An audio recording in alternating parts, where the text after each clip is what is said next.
Hello. Hi. How's it going? How are we doing? Welcome in. Welcome to Pantsless Tables presents Pantsless Pride, our first of many, hopefully, 40, 52-hour charity streams. Void, how we do? Welcome to stream. We are here. We are queer, and we're doing the thing. Yeah, we've already hit $315 of our initial $100 goal. I am so grateful to all of you who have shared it around to your friends and just been absolutely incredible people with the vibes and the stuff. I have no words. My brain is extremely brained. Um, you are all incredible. Yeah, so we're gonna get started with our first game really quick because we are 35 minutes late and that's gonna affect everything. So yeah, thank you for being a part of this incredible adventure. And we've only just started. Hello, everyone, and welcome to the first game of the stream. This is Ambitions of Hamiroft, and I am your humble dungeon master, Dan Fighter, and I am joined by my lovely players here. We're going to be taking a little trip into this world. Ah, we are here. We're a little late, but we are here. Now, before we get started, introducing our lovely cast of players here, we'll go down the table. Sean, why don't you introduce yourself? Sure. Hi, everyone. I am Sean, known on all socials and here on Twitch as Help Action Needed. Primarily run our Help Action Needed podcast, but then also just do fun stream things. Yeah, that's me. Lovely. Next up, Shar. That's Go for it. me. Hey everyone, I'm Carlene Bear. I go by Shar. I use she, they pronouns. And you can find me online at Tabletop Titties, where I'm the DM of our D&D show, which happens weekly on Twitch at 7 p.m. Pacific time. Super excited to be raising some money for Trans Lifeline today. Oh, we love it. Next up, Ben. Hi, I'm Ben Guest. On Instagram and Facebook, I'm Ben Guest VO. I GM RPGs. I teach classes about GMing RPGs. I might be launching private coaching, so just check out my Instagram to follow that. And so excited to be here. Lovely. Next up, we have Pinto. Hi, I'm Pinto. I go by she/her pronouns. I've been playing D&D for the past couple of years now. I still consider myself a bit of a new player, even though I'm doing my own GMing. This is the first time I've dipped my toe into some charity D&D and online streaming, so it's very daunting. But we've got lovely players all around, and very much like Shah, I am very excited to be part of this opportunity and play for such a great cause in Pride Month. Oh, yes. Next up, we have Smiling Noble. Hello, hello. Hi guys, I'm Smiling Noble, just a normal guy amongst all these creators. I go by Smile or Noble, anything is fine. He/him pronouns. Excited to play D&D for a nice cause. Let's have fun. We shall indeed. We have one more player that shall be joining us who is a little delayed, but they will be here when they are needed. And with that, let us begin. Our story will be within the world of Transea, a world with a very checkered and very brutal history of death, survival, all kinds of horrible things trying to bring the people in it down. And yet the world persists. And if anyone was here for an older series, they might know of an event known as the Onrush, which devastated much of the land of this world and killed many, many people. And our story takes place a few decades after that. As we zoom in on the wide swept mountain peaks of the steel capped mountains, that span across the entire continent of the mainland, and in the center, a ravine dividing the north and the south, except for one singular pillar of stone coming out from the center of this ravine, upon which you see a beautiful city, fortified walls, strong and very elegant dwarven architecture of layered walls going further into the city. The ravine around itself filled to the brim with water, a man made lake of sorts, and an enormous bridge connecting the city to the rest of the world. As we look upon Danesbridge, the capital of the Dwarven Kingdom. And today is a very momentous and festive day, as the city is celebrating the Hamiroft Festival, a festival named after one Vangra Hamiroft himself, a prized inventor and genius heralded of his own time.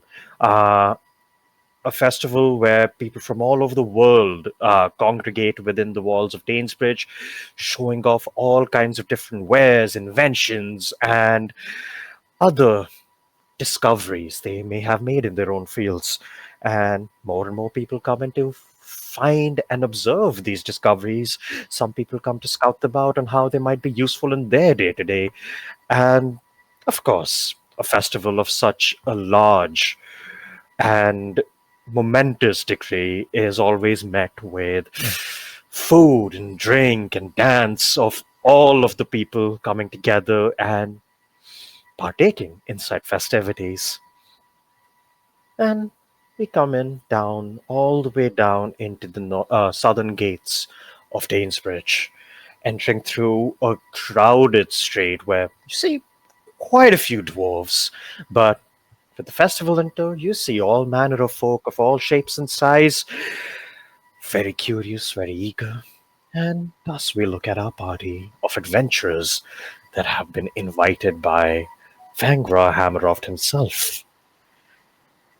Now, as you all enter, let's go around with another round of introductions for our characters in this adventure. Uh, and we'll go in the same order. Uh, so going in, Sean, who do we see walking in? So the first person you would see walking in is Finian. He wears the garb of a cleric, but it's very faded. It hasn't been obtained in the way one would expect their like vestments and order robes to be done. They have very like short hair. One of their eyes is like roiling blue, as though the depths of the ocean are reflected through that eye. The other eye is a very typical brown eye. They're rather tall, probably around 5'11", 6 foot.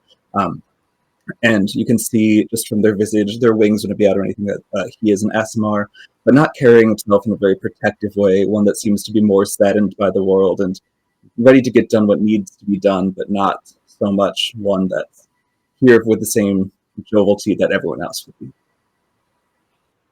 Hell yes. And as you walk in, you start looking around. You actually see quite a few other Asama here who seem to be giving you an odd look as they walk by you, almost searching your vestments or your face for familiar markings that they just don't seem to find. Mhm. And they keep on walking. And we move on to Shah. Who do we see? Um, I think behind Finian, you see a quite short, shrouded figure. They're very small in stature, and also just like they're like a pile of bones under this hood. Um, you don't see much else because they're trying not to be seen at the moment. They don't want to be stopped by anyone on their way inside. But what you can tell is they have quite a big pep in their step. They're super excited about this festival that's happening today. So covered in darkness, but happy energy surrounds this person that's following Finian. Indeed. Keeping your head down, walking your way through, making sure, with your stature, you don't accidentally meet the eyes of all these dwarven gods and paladins that are keeping watch for anything nefarious. And next up, we have Ben. Uh, Hello, I'm Barley Benson. I am half drow, so I've got very dark, like purplish skin. I've got kind of long white hair in like a bun, wearing just very like loose kind of piratey clothes. Got like some jewelry, got rings on and necklaces, and he's kind of tall, kind of broad but slim, muscular build, and he's just got a look on his face like he's happy to be here. He knows how to have fun, and he knows that festivals are fun, so he's Yeah, excited. you look happy to be here, but when you were hired for this job, you can't help but feel a little unease looking towards one of your companions walking in. Almost like, have I seen them before? Maybe just one of those faces. And next up, Pinto. Who do we see? So I believe that you see a very tall but obvious teenaged lavender tiefling glide into the shop with the picture of nobility upon her face, sort of nose in item catalogs. When she looks up, you see Mona kind of give, it's almost like a bitchy side eye, but there is the cataloging of the fineries that you're wearing, the origin of the cloth, like the culture you can be associated with, the location you've possibly come from. That is a very analytical gaze that she fits you with. She's got different colored eyes, a deep lavender skin with dapples over her. There's a surprising builtness to her, as you can see from the great axe slung across her back. I think probably the thing you notice most above all of that, though, is there is a surprising amount of insecurity in her vestments that's been covered up with a heavy cloak of haughty authority. So again, she gives you this side eye, definitely pauses on Barley Benson a little bit and takes note of all the finery and the rings and the gold, almost rivaling her own, before she returns to her catalogue and is very demurely leafing through, kind of purposely ignoring everyone. Just like, oh, that's them. Okay.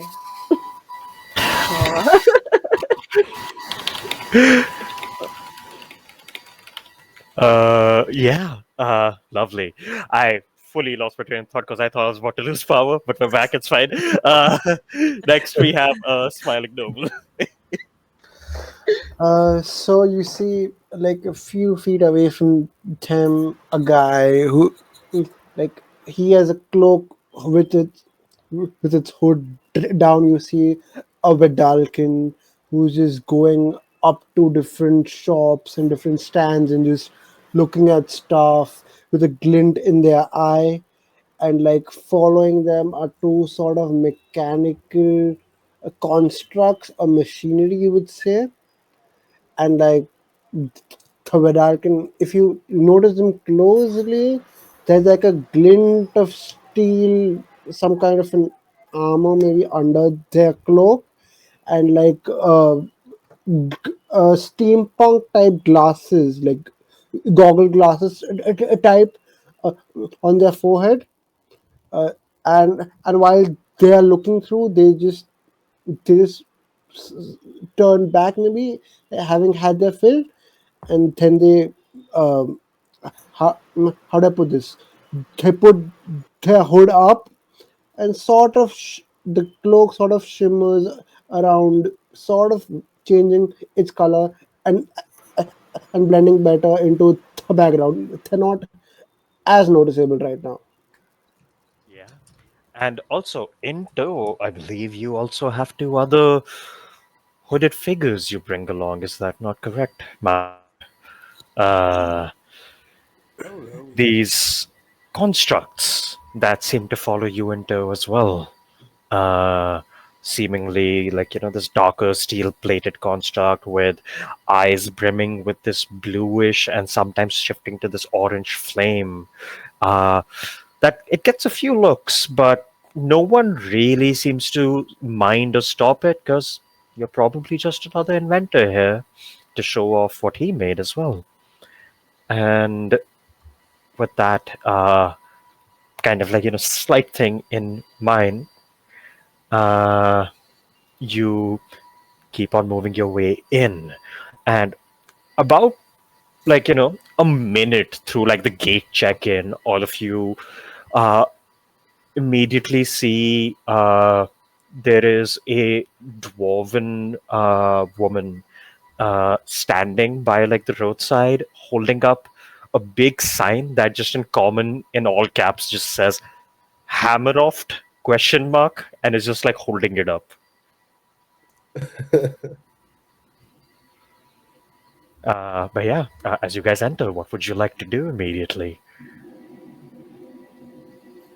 Um, I think I would approach this person holding the sign and just say, uh, "Are you looking for Hamiroff? Do we not know where he is?" Looks up at you. Ah, oh, no. I happen to be looking for people who are looking for Hamiroft. Oh, well, that's wonderful, as we ourselves are looking for Hamiroft. We have invitations or some sort. You see, she just like holds her hand up to you, like expectingly. Finian will hand over whatever paper he has. Yeah, like you guys got that one letter as a party, right? So, Mhm. just takes it. You see specifically, she looks at like the seal, observes for a moment, takes out like this what looks like a magnifying glass, and just hovers it over like the seal, and you see the seal kind of glows and goes, checks out. I All can right. assure you that that is perfectly legible. There is no sign of forgery you have to be worried about here. We are here on pure business. I understand that, and just doing my due diligence. Drillowitch, yeah, Yeah, also interjects, like, you did not need to use a magnifying glass to see that seal. It's perfectly legible and visible. Perhaps we don't insult our host the moment we arrive. you see, as you say that, her face kind of like twitches, and she just looks at you, Mallet, and just goes, "Oh, I can read it just fine. Uh, I was specifically checking for forgeries, which is a handy tool I have made here. One like kind of like looks you up and down.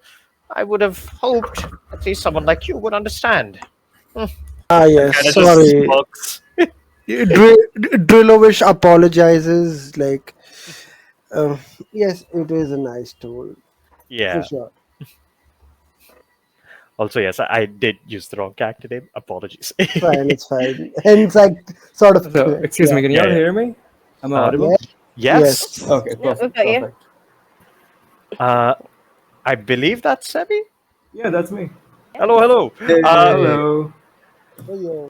Since we just entered, you can Yeah. also introduce your character right now. Like we don't have to like wait on that if you want.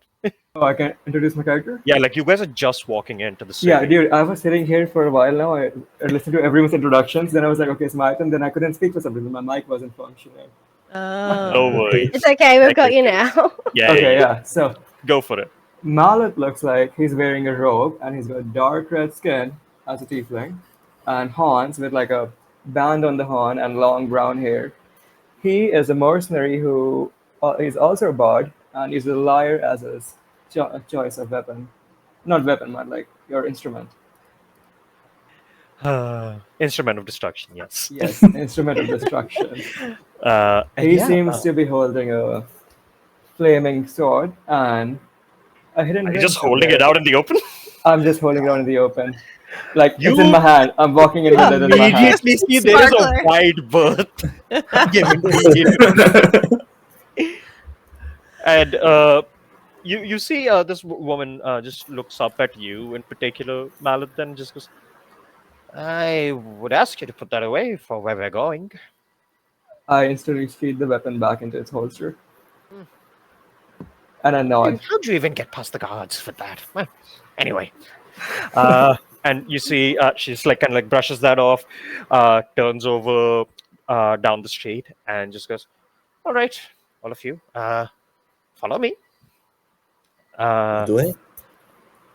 and you see she begins to lead you down first like down like the main street, like from the entrance where you see all of these like very large beautifully constructed buildings all around you, different storefronts, guild halls, off in the distance you see like just layered like houses made of like just this like stone.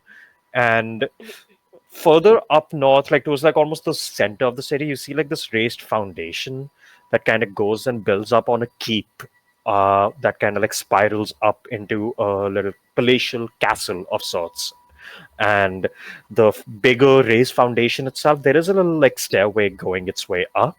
But beyond the stairway, you see there are doorways and entryways built into the foundation itself that seems to be almost like a means of transporting materials of like construction materials, building things, stuff like that seems to be going in and out very rapidly.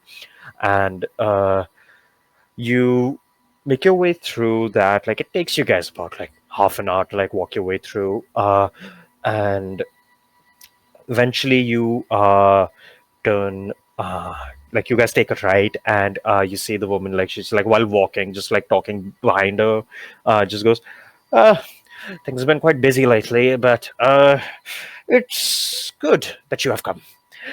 Could have used help sooner, but better late than never, I suppose. And everyone's in pretty high spirits. There's all sorts of people around. I would advise you all to, keep your purses close. And beyond your purses, keep your wits about you. There's all kinds of items here, all kinds of little things that people have made that, if you're not careful, they can be hurtful. Is it And true that if we help you, you're going to give us like anything we want from your collection? well, Oh, I that would be correct. Master Hammerov did say that in the letter. He quite desperately needs some assistance. He would be willing to part with any of his inventions or treasures that he has accumulated in all his many years.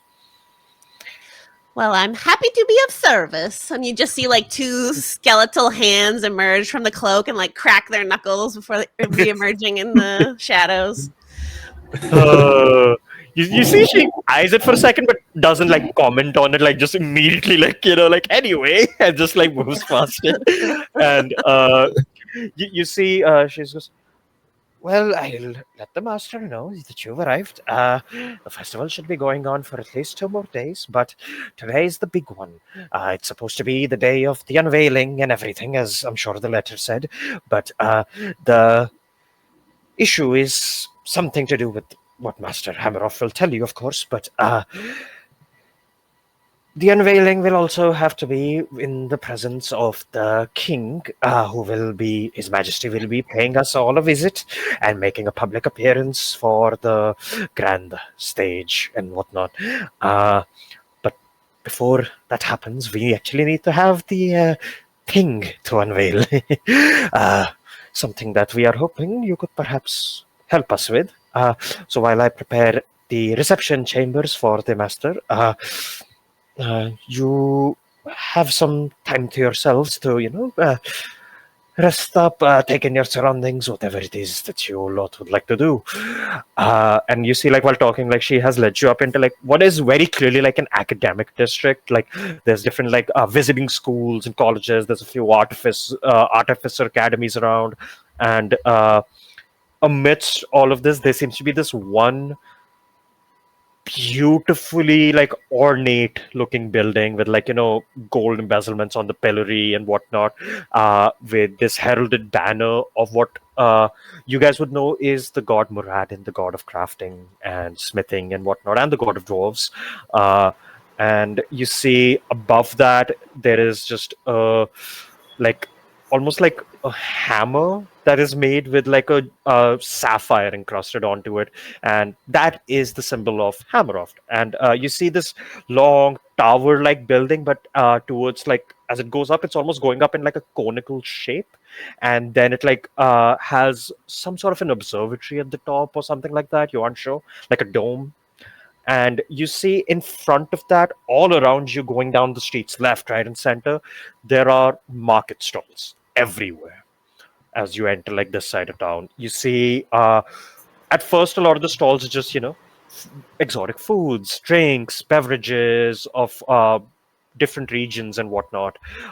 You see a couple of them look very fancy, like stuff you've never seen before. Like what you players would know is ice cream. Someone is figuring out how to make.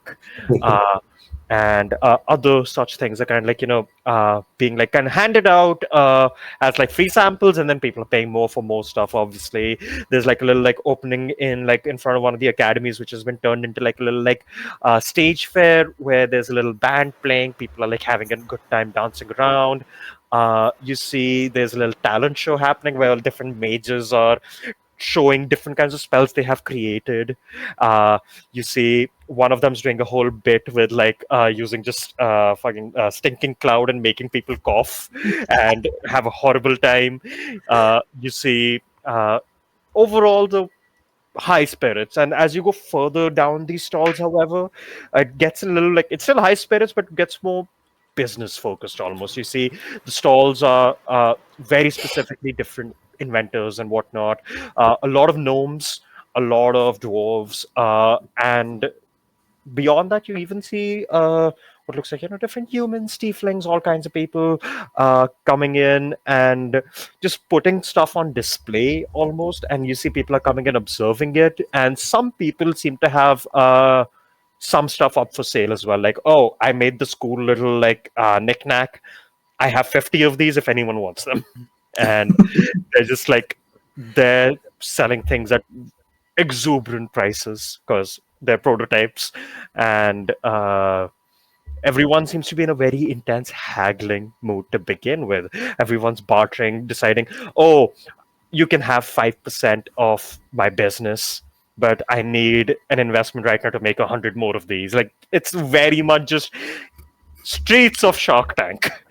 And you guys walk in here as you see the woman kind of like heads up into the building and tells you all to like kind of wait out here, and you were left here for a moment. uh in this moment, is there anyone who wants to do anything here?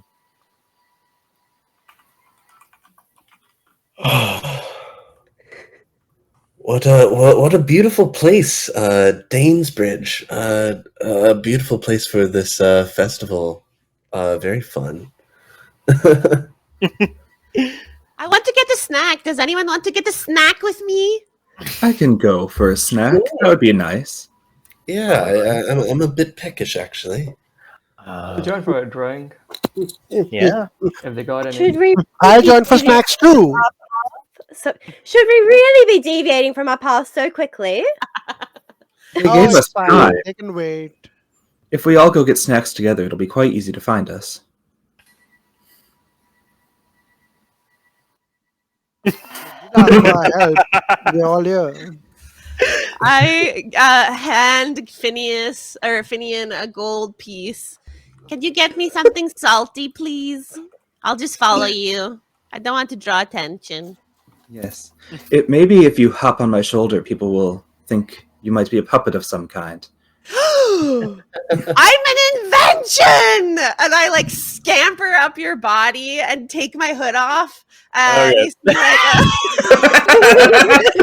I'm gonna need either a performance or a deception check, and because it's the first roll of the game, I believe we hit an incentive for advantage. yay! Okay. Let's go. As- I- As Finian like grabs your hand to bring you up, he'll cast guidance so you can add a d4 to this roll. Okay. Here we go. 26 plus a d4. Really great. 28. Hey, I am a puppet. You just get up and you start kind of like miming being like a marionette almost with like no strings. But people, you see a couple people start going and going, oh, Oh, and like they start like kind of gathering up, and like a couple of them come up to you, Fenian, like, and you see this like kind of like very distinguished looking elf. He kind of just like bends closer and looks. Hmm, quite interesting. Now, what exactly is it? Oh, well, this is currently just a display model, but it is a new toy prototype for children to learn about the joys of anatomy and how different races and different peoples can be structured in different ways while also providing fun. How interesting, and how exactly does it work? Is it safe? Oh, it's Oh, quite safe, I assure you. You can just say, "Oh, I would need a demonstration of a leg bone," and like we'll gesture for like a leg to extend or something. And I literally like rip off one of my leg bones. And Hold it out. as you can You see, there is now a scale replica display of a leg bone. you like Faded, you just see like he looks very curiously at that, and this man like he just kind of like kind of like kind of straightens his hair a little like on his shoulder, and he just goes, "Wow, that's And you said it can do different races and shapes. What exactly is it showing right now? Is this a dwarf? What would it be showing right now? So this is the thing. Bellisbury is a very odd race. Looks slightly like a goblin body, but her skull has like two cat ear cartilage tips to it. So I'll let you feel that question however you want. Well, as I stated, we are in the prototype display, so this is more a general conglomerate to attract attention so that as we get closer to developing more anatomically specific ones, people can see themselves in it a bit more. That is fascinating, and you must. Well, I must admit, I am interested, and uh, I'm sure you will have many people coming up to you regarding this. And you see, he reaches into his ropes, pulls out like 100 gold pieces and what looks like a little signet ring, and he just like kind of presses it into your hand, and he goes, "I am from the Wholesome Associates of Crafting. I hope we can have some business in the future." Yes, certainly. And he'll pull out a piece of paper, just write down a name, and like give it as like a business card to be contacted after all possible not what's the word for it? Bids have been put in.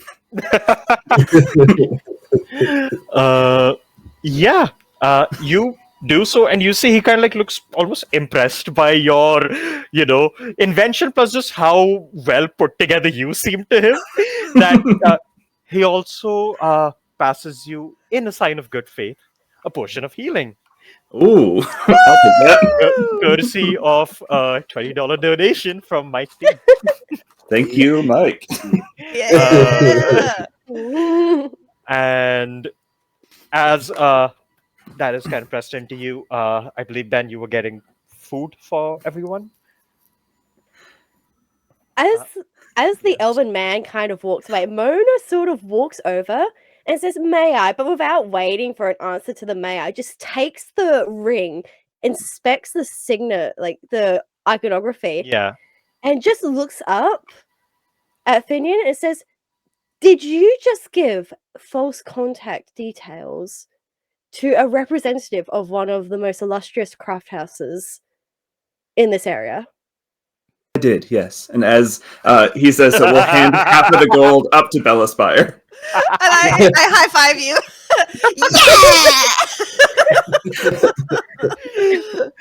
Yeah. Uh, Amazing. Mona just looks at you, just goes, "Oh my god." maybe I'm the keeping this. you're keeping the ring. I'm keeping the ring. I'm All keeping the right. signet ring. I've got to keep the identification safe, okay? Oh, that's Yeah, so well, good. let's go. Maybe the Eldritch Horrors were the friends we made along the way. Yeah. Oh yeah. And uh, uh, Barley, you head over to one of these like stalls. You see this person has like these like skewers that he seems to be selling. It's like this kind of like older, gruffer looking dwarf wearing just like an apron covered in like soot, clearly like working through this day. And you see the skewers are of like a creature you aren't really familiar with. It's this weird, almost like looks scaly, like claw that is like kept on like a side table that he's like, filling and like, putting up on skewers and like slowly like handing it out to people. And as you come up, like, ah, greetings. Hello. Are those chicken skewers? What is this? Chicken. This one's a funny one, huh? Nah, these are rakazu. You find them, Rockazoo. yeah, you find them in the lake around Danesbridge. Local specialty. I kind of look around to my friends and it's like, Rockazoo sound good? I know I'd like to try some. I'll have one You, of you want that. one? Sure. So, do we see any other sellers also Yeah. selling rakazu meat or something? Yeah, different kinds. Like this person seems to be doing skewers. There's like different ones who have like stews and whatnot, like being handed out in small like mud bowls and stuff like that. So yeah, it's a very Cool. like common thing here. Like it's a like local specialty almost. Nice. I'll also have one then. Yeah. Yes. And he just goes, that's it. 2 silver apiece. All right. Yes. 2 silver. I'll have one. And like you see, he like starts handing them out to all of you when you guys pass them around each other. And as you all take a bite, could all of you roll me a Constitution save? Mona Whoever partake. would have elected not to. As Then, yeah. when Barley sort of offered them around, Mona would have given him nothing and just gone, "No, I am well, thank you." Yeah, you're good then. You don't need to roll. Is this perhaps against either a disease or being poisoned? No. Okay. Then I I got a- roll flat. I got a 17. 17. I got a 6. I also I got a 5. All but I right. would like. I got a 5, but I would like to add my flash of genius to add a +4, so that's a 9. All right. After a great start, guys. Did Finian have any? Yeah, and I got the 17. You got the 17. Did Malith have any? I got a 6. All right. So only Finian passed. Okay. beautiful. Oh, Guys, the DC was 11. Come on. the one that doesn't want to be here is having the best time. So for the people that failed, as you all take a bite, it is tough meat. It is hearty meat, and as you try to like finish it, even like a bit of that like scaliness is almost like residual on the meat. It is as hard as a rock almost. And as you like finish eating it, all of you take 2 piercing damage. Damn. And Ouch. to Finian, you eat through it. You've had different kinds of exotic foods out on the ocean sometimes and whatnot. And as you eat this is really good. And you get 11 temporary hit points. Nice. Oh, this was a great shout, Barley. This is a wonderful cuisine. Yes. Great. Yes. You're looking a little bit peaky right now. It's just there's something wrong. Just a little scratchy going down. Oh, I see. I see. I know other Right, things that have gone down. And No, God damn it. It took us what? 30 minutes. Okay, new record. I didn't even mean it in that way, but it worked. I think Yeah, what's as on- Bella Spree finishes eating too, you all kind of just hear this like wet slopping sound as the food just like tickles down her rib cage and onto Finian's shoulder. Ooh. Chewed up meat just falls. This is rotten through meat on your shoulder, Yeah. which Swiping has that a right very off. distinct smell, by the way. But yes. Mhm. Uh, so yeah, like Anatomy lessons, everyone. there you go. Mhm. And as all of that's happening, by the way, when you do that, I'm assuming like Bellaspy, you have to like get off the shoulders once for him to clean himself up. But Probably light enough I could pick up. and I put just it back stand down. up for a second. Yeah. Also, we hit our goal. Nice. Hey. I will get there in a second. Someone Oh, donated oh. $50 also. Okay. Firstly, as you stand up on Finian's shoulders, you actually get a pretty decent view. So give me a perception check. Oh, excellent. Oh, I think I would have gotten a very great view, but I'm just really excited and happy to be here because I got a nat one. Ooh. I'm gonna roll something to see if I want to be nice. Be mean. Let's go. Okay. As you like kind of stand up to kind of like look around and haha for a moment, you fully slip on the mate on the shoulders, Oh no! and you just like fall back on the Ouch. ground as you take one more damage, and as you just kind of like bop your head for a second, and like a very loud clattering of bone sound is heard, and you see very Ow! clearly, like as you're like even like getting back up, you have been in like towns before. You know how you're like received sometimes, Pelospy. You Mhm. look over, you straight up see two dwarven paladins eyeing you and walking towards you through this crowd. I think What do you do? I'm gonna stay horizontal and hope that someone picks me up like I'm an object, I guess. Because that's Finian, what we were going with before. Finian will bend down, pick I- up like, oh, the battery ran out. Apologies. I draw further attention. Just go, Finian, you dropped the prototype. Uh, I did nothing of the sort. The battery ran out. so first, Oh, Mona, give me a performance check. I can do that. If that goes well, I will give Fenian advantage. That was a 19 on the dice. I'm feeling pretty good, straight up.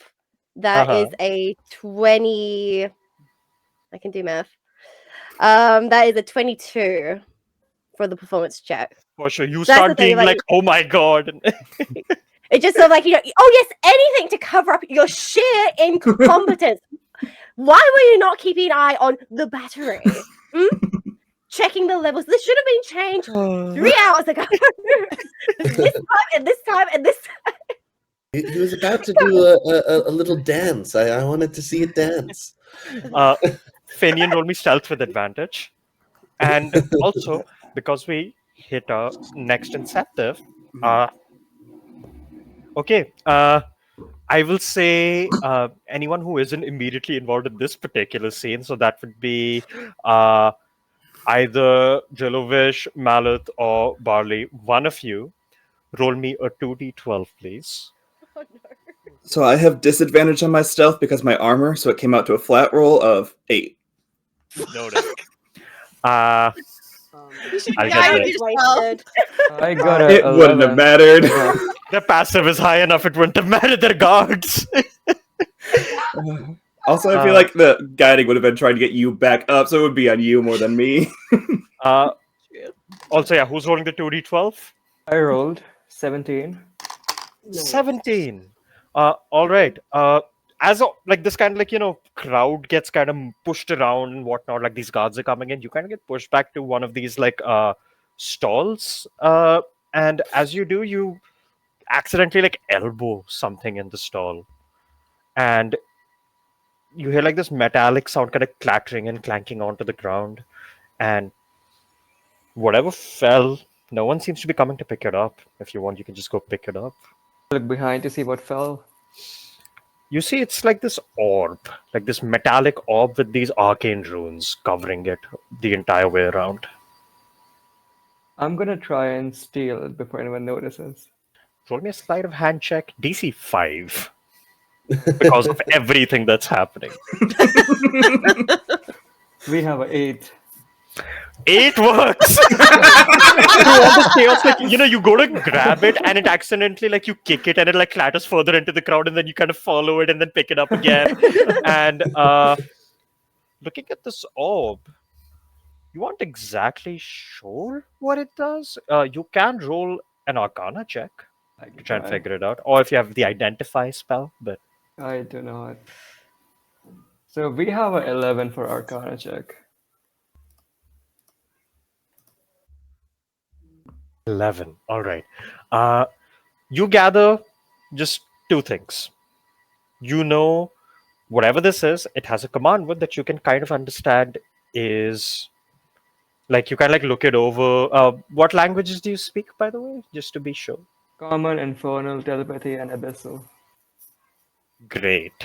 Uh, so you don't speak Dwarvish, but you can catch what the command word is just by using the root letters of like infernal, which essentially is ignite is the command word. All right. The other thing you can gather is that after pressing said command word, you may want to really get away from this very quickly, or maybe throw it, ideally. Oh god. Ooh. But yeah, you can add spherical knick-knack to your inventory. Hand grenade. Danger knick-knack. Holy hand grenade. and you as you do that though, Fabian, you are having your own little problem here, which is you try to hide, you like try to like pick Bellsby up and try to hide. It isn't going great as you are drawing way too much attention. People are giving you a white berth because of what just happened, and at this point the guards have straight up spotted both of you, and one of them seems to be like reaching into like this crystal and like saying something into it. And at this point, I'm just gonna let you know you have two choices: either go talk and deal with them, or try to lose them in the crowd. Which one would you like to do? Talking for sure. All right. So you Did the start rest of us going. clock that? Yes, all of you clocked it. Great. Like beeline. Of like, here for damage control. So you are going straight to the guards. Balispi, are you going with them? Yeah. I mean, Okay. I'm being carried, so I'm gonna mean, you were just picked double up. down on what we did before. Okay. You're doubling down on the puppet bit. Okay. You guys go up, and the guards they look over at you. Right. What's all this then? Oh, well, this is a new anatomy model that can be used to showcase the skeletal makeup of various creatures across the land. It's currently an early prototype display, but it only recently was released, and the battery life is much shorter than we expected. But I'm sure you'll find everything is up to speed. We did hear a bit of a ruckus, and beyond the ruckus, we seem to be detecting some undead energies coming from your little invention. Oh, that would probably be the bones that are used, but it could also be a little bit coming from my So eye. As you see, it's been messed around with. So your invention here, you are saying, is necromancy, then? Not necromancy. Opinion, may I? Of course, thank you. Excuse me. Aye. What exactly are you accusing my associate and I of being a necromancer and introducing necromantic energy into this illustrious festival? I just want to be sure of what charge we are facing. Aye, that's right. Exactly that. And If there are upon what ground? Yeah. Excuse me, I believe I was speaking. I did not finish yet. I smirk at them while she says that. And then she says, and upon what grounds are you laying this charge at our feet? We are here on invitation from a very important name in the city. So, truly, you must understand that we cannot face the delay in sorting out the paperwork, and really, it's just going to be a mess on all parties. Don't you think? Necromantic charges of any kind that are brought into the city or the festival need a certain permit. As long as you have the permit, there's nothing to worry about then, eh? Oh, well, it's not exactly necromancy, it's simply my familiar. Finian.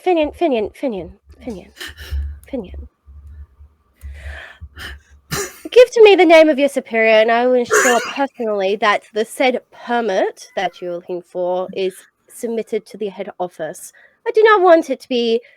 I'm sure you're very well at your job, but you're currently on command within, and everyone wandering hands that could go missing, and it would make me feel just much more better if it was submitted personally. Do you Roll me an understand? intimidation check. Okay. With advantage. Let me do math again real quick for 25. Do as I say. Can you not see my face, my office? 25? Okay, I'm gonna roll just in case he crits, I guess. Hold on. He does not. Right, like you crit. You immediately see he's kind of goes, oh, right. Well,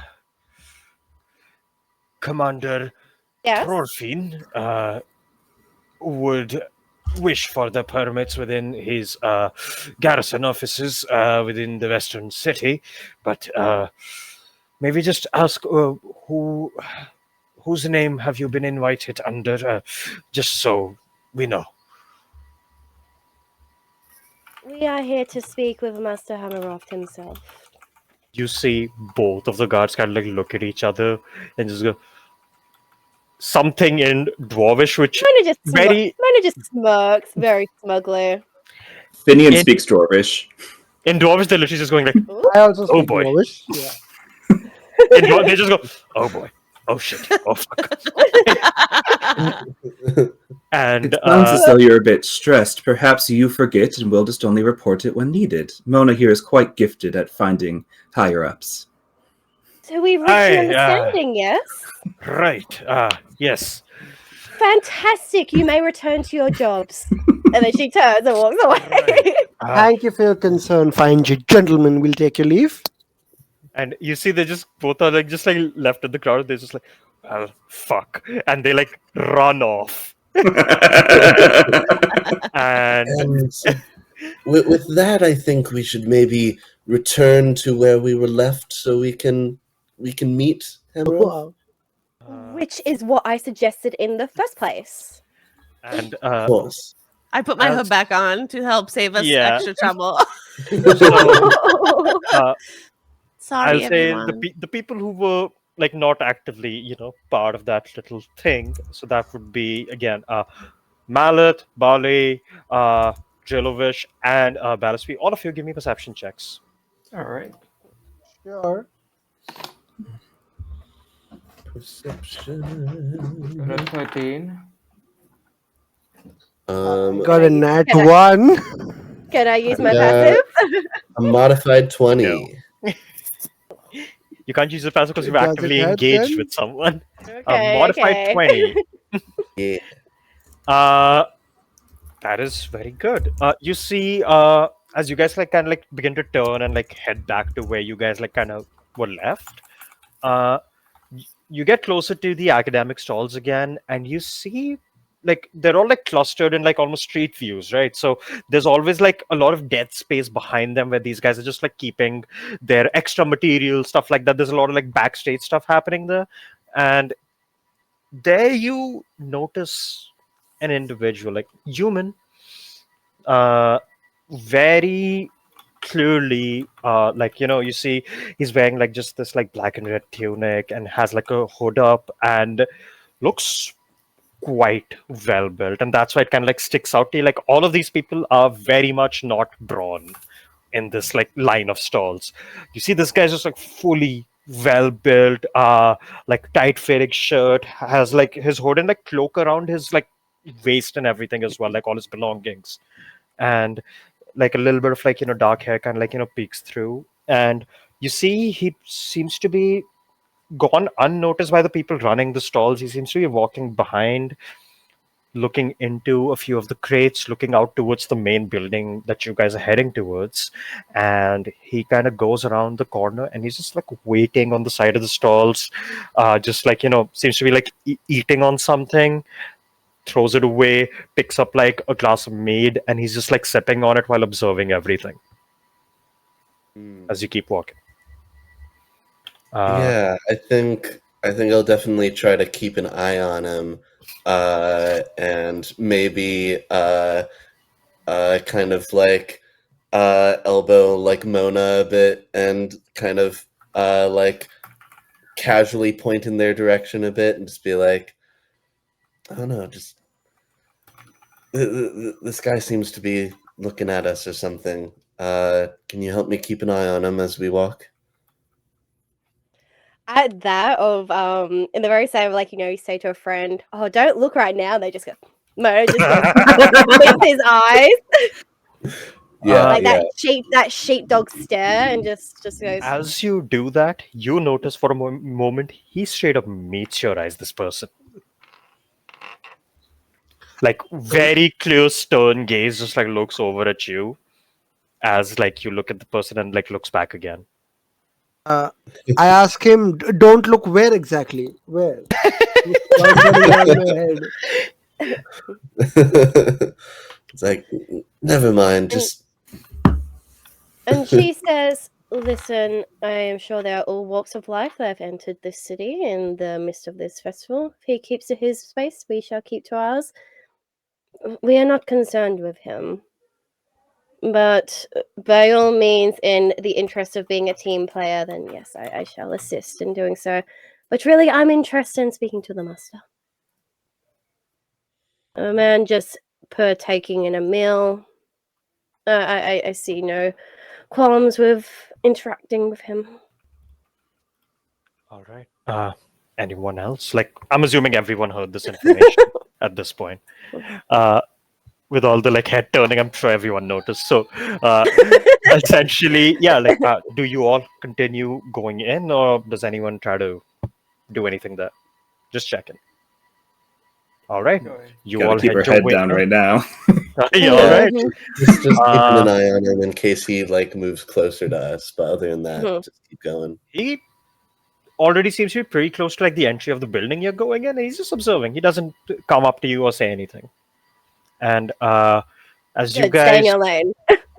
yeah, and as you guys head on in, uh, you find yourself like head on up to the door, not even in, like the door's closed, but around the same time you see that woman like kind of like peeks her head out. She's like, ah, you're still here, good. And like opens the door and like lets you all in, and you see like this big massive like just hollow chamber almost, like marbled, like this blackened and marbled stone. The walls are decorated with this different kind of busts and statues, and each of the statues seems to be holding different like very clearly like magical looking weapons and stuff, like different inventions from this person. You see up on the roof there's like these like different like steam pipes and stuff running all around like into different chambers, and there seems to be just like these flying little mechanical birds and other like such creatures that are just kind of like flying around, picking up things and moving them to other places. Some of them like just they go and peck at the dials of the steam valves and like keep them in order. You see there's like two different sets of doors. Each of them are being guarded by what looks like straight up like automatons, and they're just like blankly like just like steel automatons standing holding like a hammer and just observing. And I you say, wait, spiky fish. And I look at the automatons. I look at my constructs behind me. I'm yeah like, "You're cuter. Don't worry about them." your constructs, you see one of them just like turns planks, no words or anything, just blankly stares at you with the eyes of fire, like just and Ah, you don't worry. Hmm. and you see the woman just goes, right, as expected, really, but I tried. He's still not agreeing to leave his chambers, so you'll just have to go meet him there. Uh, and you Excellent. Which see, door do we take? uh, you see, instead of either of the doors, you see, she goes and like pulls on like a like drawstring almost, and the like empty wall in front of you opens out into a staircase going up, and yeah, you guys head on over upstairs, which now, like, before it was like, almost like a reception hall of an inventor. As you step here, this is a lab. Like, there are desks strewn about with different flasks full of things you don't understand, different, like, just tubes and pipings going in and out for like different colored liquids. You see an entire like stacked glass container of what seems to be different like monsters and stuff that are being kept in that. You see what is also just this pair of large, like almost like metallic claws, like hanging from the ceiling that seem to be inactive right now. But the other big thing that really draws your attention, this is an enormous, like 60 to 90 foot, like long room. Like in this enormous chamber, like the main thing that draws your attention is right at the back of the room, kind of filling up almost half the chamber, is just this big steel sphere, and it has again different runic markings on it, and it has these like open indents in it where like a little bit of like smoke and like light, like this weird purplish blue light seems to be trickling out of, and you see it just like giving off this very low humming and whirring sound consistently, almost like white noise at the back of this room, and like a little bit of steam is like bubbling up from the center up into the ceiling where vents are taking care of it. And here, standing in front of that, you see a dwarven man wearing very fine looking clothes with what looks like hand stacked, like each finger multiple rings of like magical variances. You see a couple of amulets over his like neck, which are also like different like magical things he's made. Seems to have like two different sets of goggles, like that's oh, oh okay. That was a sound. But you see like two sets of goggles, like just kind of like strewn back, almost like a headband at this point for him. Uh, Long like multiple braids in his like very clearly white beard, with like these different like beads and whatnot, like coming out of like the braids, and around his waist you see there is like a full toolkit and like that same hammer that you saw on the symbol, like this beautifully adorned sapphire encrusted hammer, as you look at this very, very old dwarf, and he turns and goes, "Ah, yes." Hello. Mona steps forward and holds her hand out. She says, Master Hamiroft, it is the party that we've been in communications. Lovely to make your As acquaintance, your meeting. as you hold your Sure, hand hold up, that. yeah, you hold your hand out. He just looks at Mhm. it. Is it broken? Mona just sort of blinks and she just, at the You need a interruption to brace. normal protocol, she says, no, it is a greeting. Well, Vangrar Hamiroft.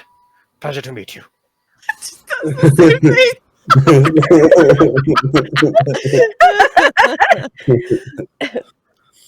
And you're laughing.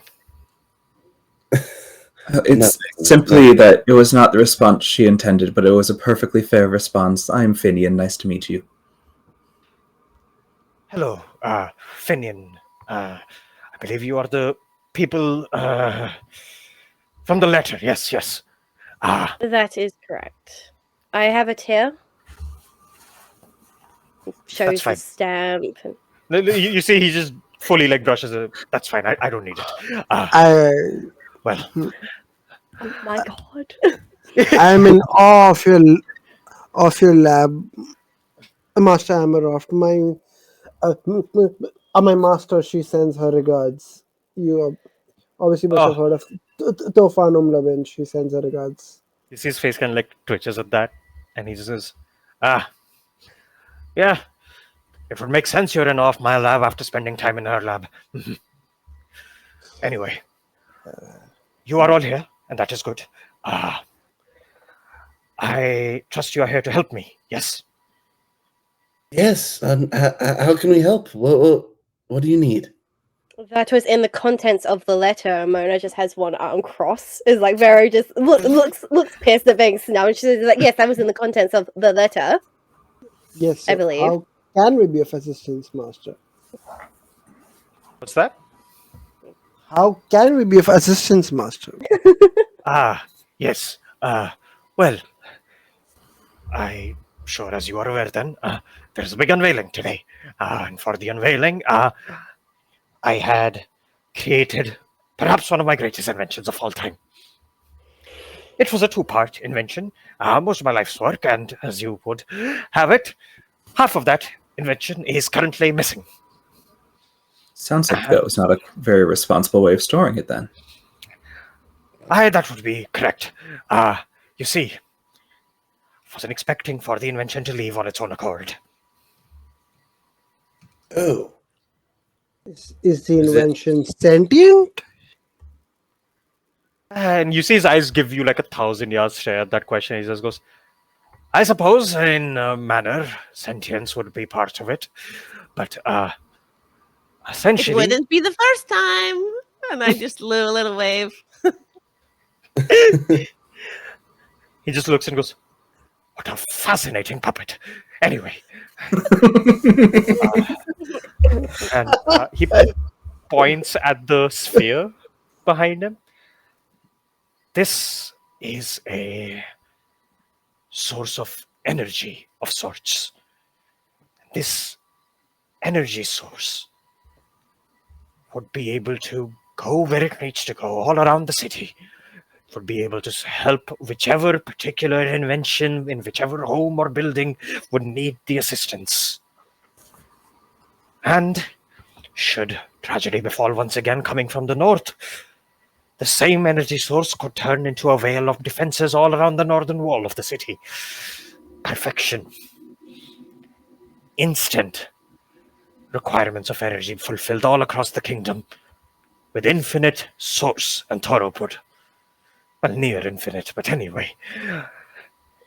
The other half Yes. was the control matrix of sorts.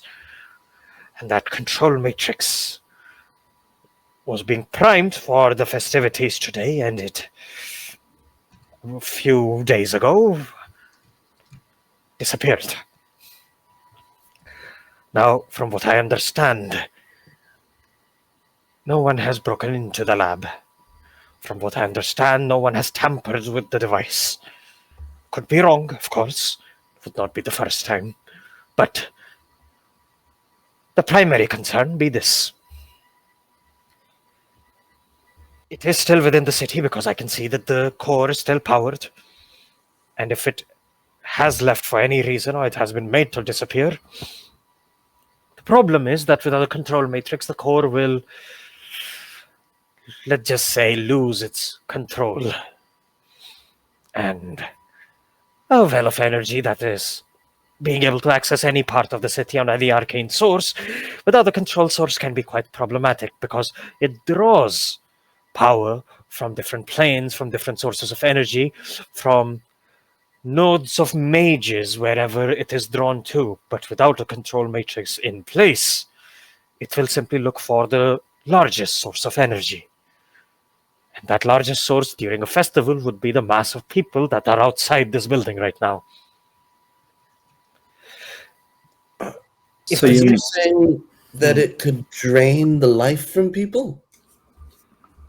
If it reaches critical mass of not having enough energy to supply, yes. That is why we need the control matrix. Master Hamiroft, with all due respect, you have so many accolades to your name and the experience to back it up. How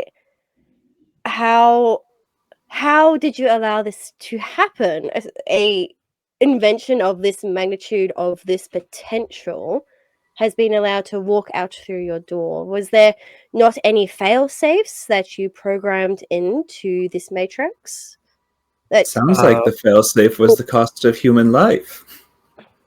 You can give me a persuasion check with advantage there. Ooh, okay. Because, like, you see, this man is very much... He has not seen daylight in a few months. And it's very easy to get shit out of him right now while he is super desperate and just tweaked out. Like, he's just looking around rapidly. There's an unnatural 20. I've Alright. got +6 to lead charisma. I've got +6 to lead charisma skills, guys. I don't know. Also, 10, just so you know, I don't know if you saw, but we hit the next goal and someone, Maz, donated $100. Oh my gosh. Wait, really? Yeah, really? about like 5 minutes ago. Yeah. Right there. Alright, very sorry about that. I'm back. Okay. Okay. So, This chaos? is fine. This is fine. All right. Yeah. Yeah. Chaos. It was nice knowing you all. So, the fact that it happened in this scene is very funny to me as well. Oh, yeah, great. I'm in darkness. Great. So, firstly, on your natural 20, you see he kind of like looks a little like uneasy. He kind of like, pulls at his collar a little, and he just goes, right, well, there were fail-safes, but okay, fine. And like you see, he just like, brushes his hair back and like just like kind of If you- crumples to the ground a little. Mona sort of gets on her knees and she says, if you are truly in need of our assistance, the honesty so that we can make the most crystal clear interpretation of the events that we may see is going to be much appreciated. I definitely, and I'm sure my colleagues share the same opinion, that we do not want to be coming to any surprises that we could have been filled on in this very moment. Right, so here is the deal. I met a man a few months ago. Do you have contact details Congratulations. for him? And when you look at Gary, he just looks. I mean, that's what I was thinking, but it seems he was not in the same, My Mine. apologies. And he kind of just looks a little annoyed, like, honestly, a bit of a touchy topic. I've been in this place for a few months. Thought I had my shot, it didn't work. Anyway, what happened was this person came with some information about something horrible that will be coming in a few years. And the magnitude of the events that he described, I knew that I will have to do something to keep this place protected, as I have in the past during the onrush. And, well, with his knowledge and certain precautions he told me I should look into, began looking into certain more occult sources of energy. And I ran across a creature, an entity, in my travels. A creature, and he kind of like whispers the name, and he just goes, called Fulgobin. And I will say, anyone who's arcanely inclined, meaning if you even have any kind of spell slots, you would at the very least have heard the name whispered, is the name of the god of madness and entropy. And is dealt with as a creature, like some people call it a god. It is no god. It is something old and something that just watches. And if anyone slips up on their magic, they very quickly find themselves an audience with him. And with it, I should say. And you see, he just goes, I started looking, and I found myself in a conversation with the creature. It told me how I could come about finding fruition for my invention. But before that, he also showed me other things of what this world actually is. where it's come from and what it's hiding far up to the north, what is actually marching down. Even as we speak, it's marching towards us. It is black as the abyss, crawling with ichor-like water, blackened scales, fangs and claws, many eyes, whatever you could possibly imagine as horrendous. It's coming. And to fight such a inhuman threat, I'd look to a source of power that can match it in kind. You developed your invention. The issue, I believe, is what has happened is the sentience I gave to this creature. I called it Sam. On paper, it is the systematic assistance mechanism, but quite literally, it is the symbiotic assistance mechanism. It uses raw energy sources paired with the souls of certain creatures that were imparted by this entity I spoke to. However, I had made sure it does not partake in any other souls, but if it does, it shall slowly become an amalgamation of such things. And it would be able to, with that collective knowledge, be able to spread that amalgamation across different devices and automatons and creatures, and that could be quite problematic. So I'm simply hoping. I know it is somewhere within the walls of the city. I know it is somewhere underground, finding a way to gain access to older machinery from the time of King Dainsbridge himself, when Muradin imparted him with the knowledge of smithing inventions. There are records of such inventions underneath the city. Ancient, enormous machines that can fight wars, even with gods, should it come to it. Decommissioned and lost to time, but if this thing were to find its claws onto that could spell great troubles for this city that rests on a pillar within a ravine. If this pillar were to break, pandemonium would follow. And as he is saying this, I have to roll something now.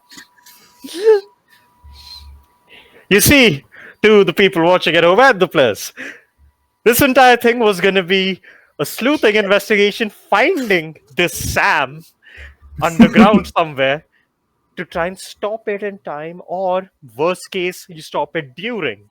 However, thanks to the lovely donations we have had, we're going to be playing a very different game now. Yes, let's go.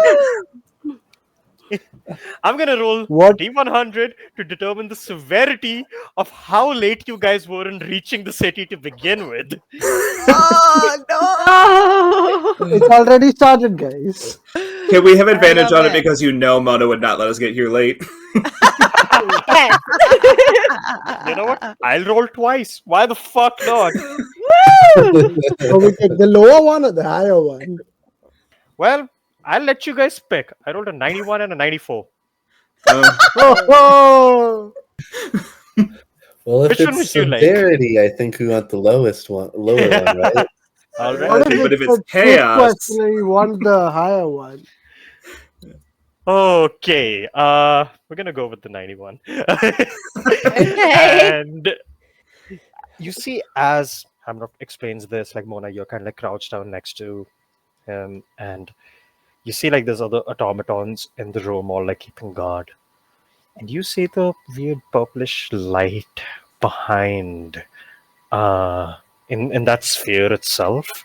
You see it almost like smolders and like kind of sparks go off, and he kind of like jumps and like looks back at it, and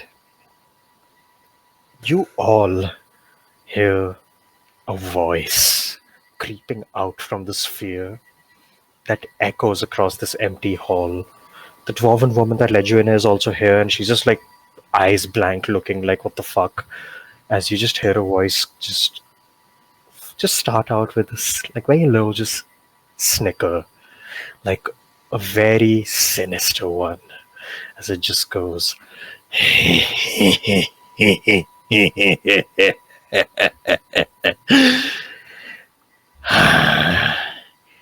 I Opinion, that is not showed funny. you the truth of our world. And you did exactly what they all do. Hide it behind a veil.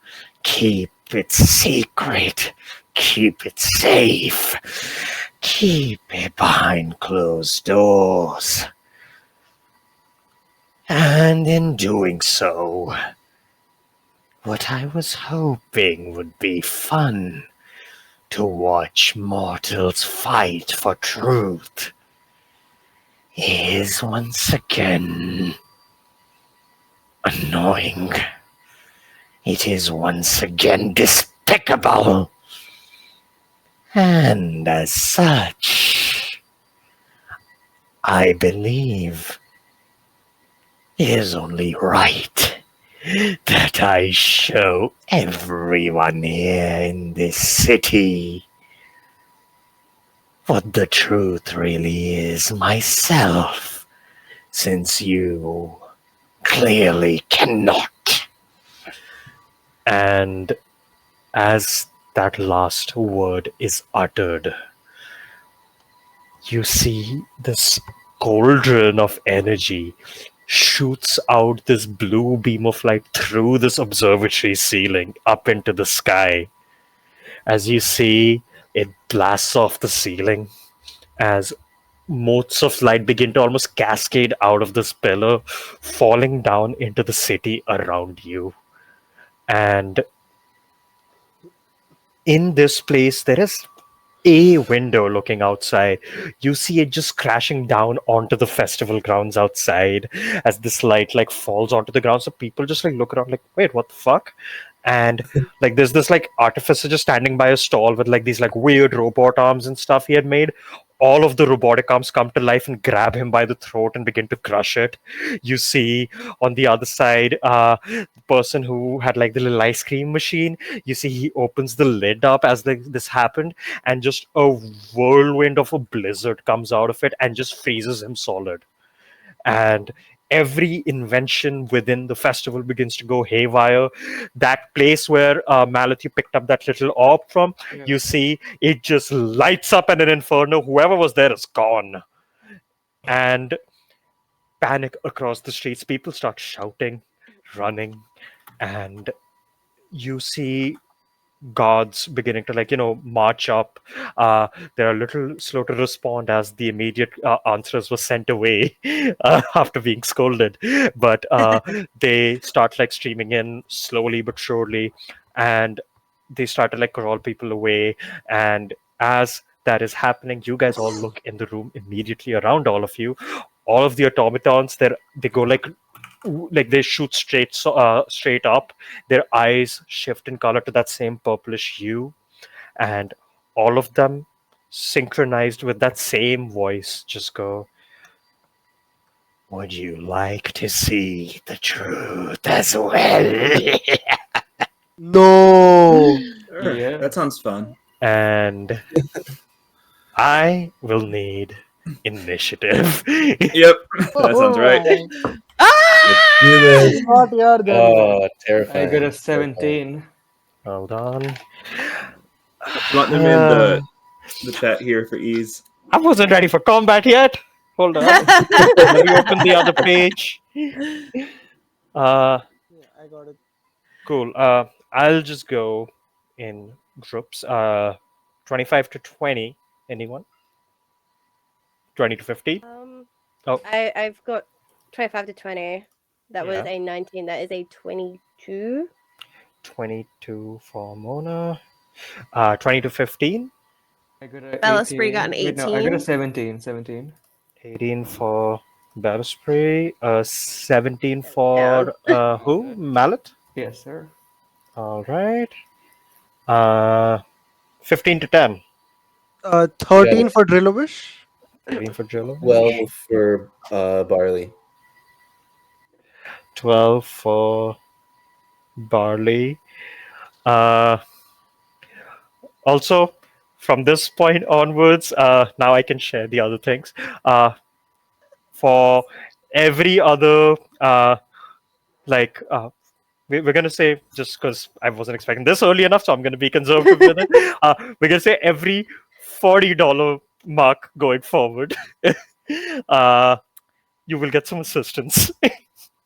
Ooh. Please Get in those donations, guys. We need Help a lot. us! We just And got a $10 dono from Dax. Thanks, Dax. let's Hey, go. thanks, Thank Zach. you. 10 to 5. Anyone, by the Finian got an 8. Fenian got an 8. Uh, all right. Uh, and that's everyone, right? That's everyone. All right. Great. So, top of the turn order.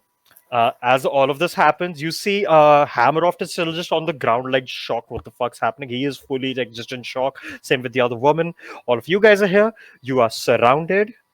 Opening combat order is Mona. There are 4 automatons here.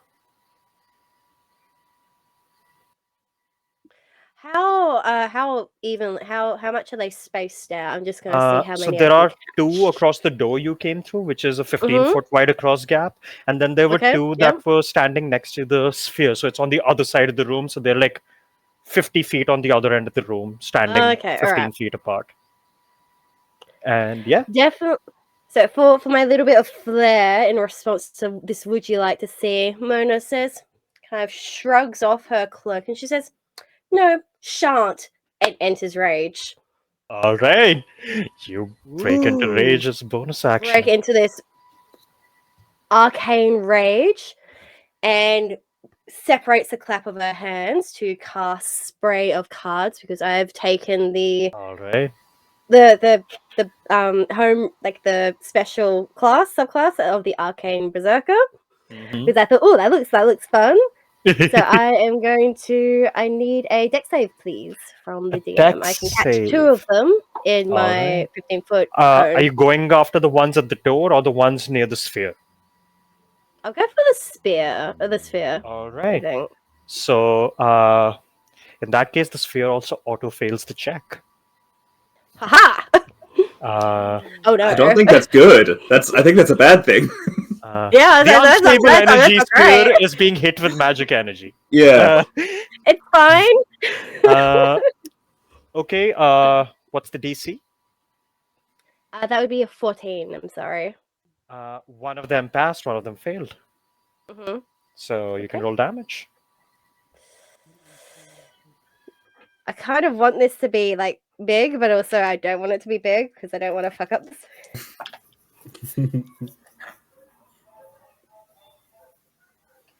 Yeah, I said to these dice, like, please come in clutch, and they've gone, okay, I'll do that. That will be 12 points of 12 points of force damage.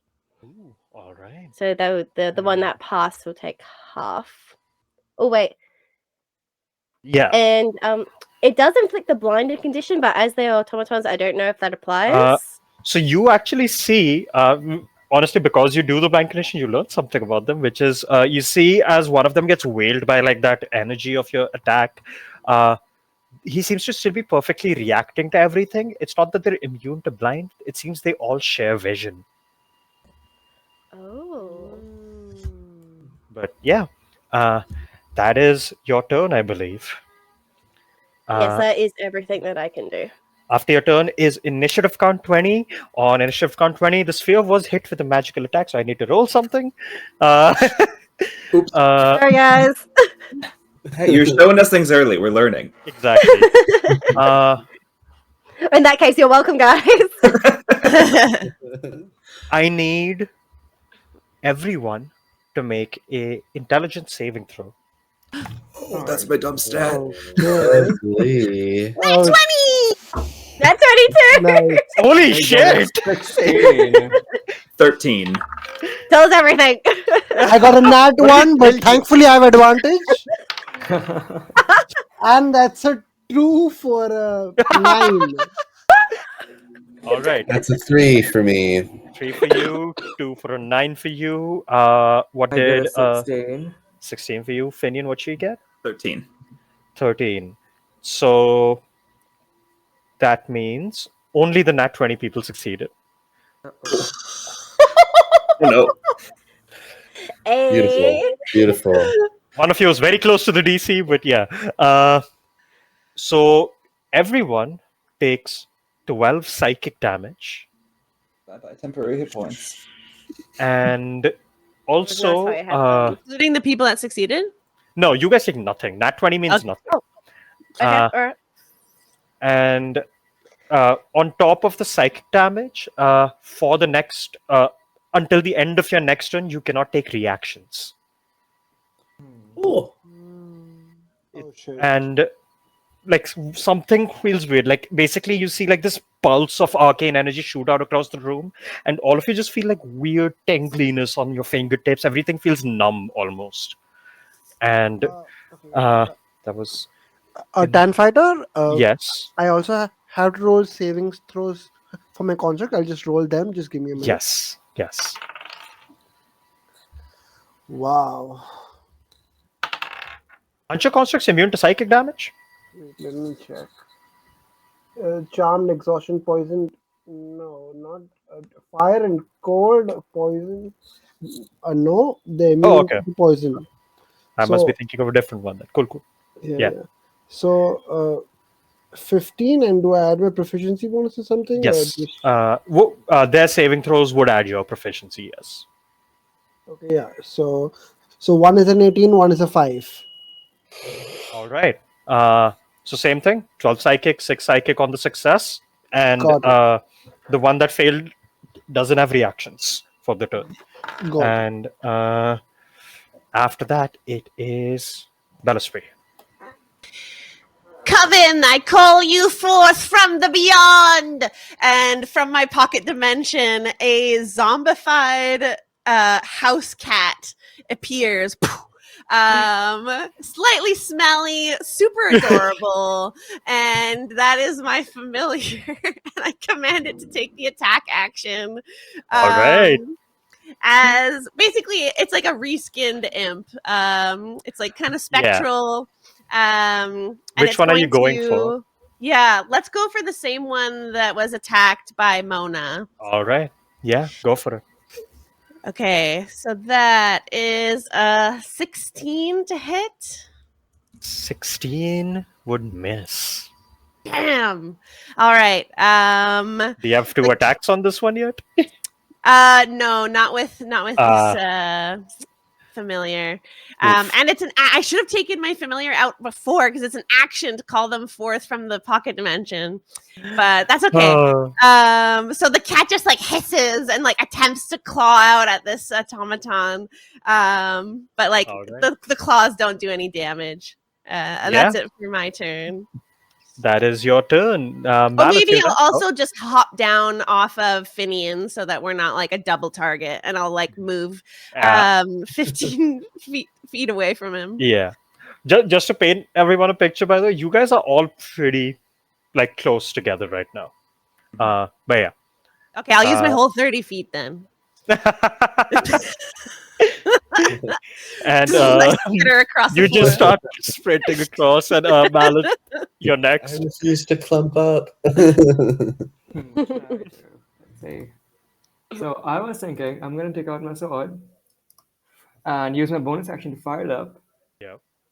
And then attack the closest one to me. Yeah. For you, the closest ones would be the ones at the gate. So yeah, you quickly sprint up to them and you just go for a swing. Roll to hit. 20. 20 hits. Not 20 or? No, it was not nat 20. And then the flame damage is 5. Flame damage is 5. Cool. What's the base damage? The base damage, wait, let me roll that. 7. So 12 total? Yeah. All right. Yeah, you go up and slash into this creature, and just like creaks and like sparks come off. And is that your turn? Do you only have 1 attack? Yep, that's all. All right. Next we have. Oh, it's their turn. Let's see. Well, the one that Mallet just hit, it's gonna look at you and it's gonna go for 2 chonky swings at you. Does a 14 hit? Yes. Oh no. Then both of these are hitting. Uh, and Fine. then the first attack, you take 11 bludgeoning damage. Oh shit. On the Ooh, shit. second one, you take 6. Okay. 17 damage. Alright. Uh, that is that one. The one on the other end of the door, you see, it's going to use its turn to, well, it's going to use its movement to run up to Barley. And this one has the hammer, and it's going to go for one hammer swing on you. Uh, Bring it. 16 to hit. That does not hit. You see, it goes for that, and it's just big, chonky hammer. You just like swoosh out of the way, and you see as it like clanks to the ground, there is a shock wave that goes off of it. If that hits, it's bad news. And Oh gosh. you see, it just like pulls the hammer back, like squares up with you, and just goes. Truth will be seen. And you see the other two, the ones near the sphere, one of them is gonna run up to Mona and take 2 swings. Uh, 15 to hit, and Misses. okay, both miss. It goes for 2 swipes, and you just like parry deflect it off with your axe. And Yeah, like Mona does like fancy footwork back, and it's like Yeah. ice trained. for sure, like you just like ha, ha, I'm like while moving back, and you parry the 2 hits off. The fourth one is gonna take a range shot. Let's see. Uh, it's gonna do yeah, discharge went. So I will need a dexterity saving throw from this would be Mona, Trilovish, and Barley. Dex saving throw. Yeah. So basically you don't have to worry about it. Yeah. 17 DM. 17, all right. That is a 5. You did you do it with advantage? You have danger sense, no? Oh, girl. Da. That wasn't great. That was a 13. So, All right. So you still fail. What did Jelovish and Bali get again? 16, 17, I think. And did you say we have advantage for some reason? No, that was just Barbarian. barbarian. Yeah. Yeah. I've got my own class. I'm sorry. I keep on rolling so bad. I got a 10. All right. But You can use your Ooh. thing. yeah, I'm gonna use my ring of evasion. All right. Mm. So you take nothing then, I believe. Bali. Yeah. Jelovish, you take half damage. So Jelovish takes 5 fire damage, and Mona, you take 10 fire. And Oh. That would still be 5. Wait, I take 5 fire damage? Okay. correct. I just realized I need to use my reaction to do that. Oh, but you don't have it because of But I the. don't have a reaction, so I But think your class feature is evasion, right? You still take only half or something. yeah, yeah, I'll still only take half. So yeah, I take 5. Yeah. Okay. That is all 5 for me as a tiefling. I've got 5. I've got So then resistance 2. to fire damage. Oh, 2? Yeah, because 5 will get halved again, right? Right. Oh no, wait, right, you okay. failed. You failed. Sorry. Yeah. Okay, that's right. Okay. So, Yeah. Apologies. so I passed, right? Fine. You Drelovish- passed. Yeah. So I got 5. Yeah, got it. That is all 4 of them. Then it is Jelovish's turn. Okay. So Drilovish takes his action to maybe uh, cast mending on one of his construct, which is more badly damaged. Okay. I'll just roll for how much they regain back in a minute. Yep. And uses his bonus action to maybe to command one of his constructs to attack using flaming bolt, and the other to take the shield action. Yeah. And they'll So one just both comes move up to just after me. protect you. Yeah. Yeah. Yeah. And which one is your construct attacking with the flame? Uh, so which one are all of them in range? Yeah, with this size of room, you can hit any of them. So there's two that have been damaged more than the others. So you could go for those if you want. Yeah, I'll attack Yeah, the one. Yeah, cool. which is slightly less damaged than the other. Yeah. Yeah. Okay. Does hmm, uh 21 hit? 21 hits. Let me roll for damage. So that is 5 fire damage. 5 fire damage. All right. Yeah, you like lay into that one too. And like some of the metal begins to like melt off almost. And as actually at that point you would notice as the metal's kind of melting off, like there's more exposed parts where you would see like the energy trickling out. But where you expect that, you see something far more horrifying. Instead of Ooh. energy trickling out, you see the energy almost slowly turning to flesh. And like What? like this shoulder plate that's like melted off, there's just like this weird tendril that's beginning to grow out of it. Like this blackish red tendril. And yeah, that is your turn. Jalavish. Yes, Polly. that is my turn. All right. So how clumped together are some of these? Could I get more than one in a 20-foot cube?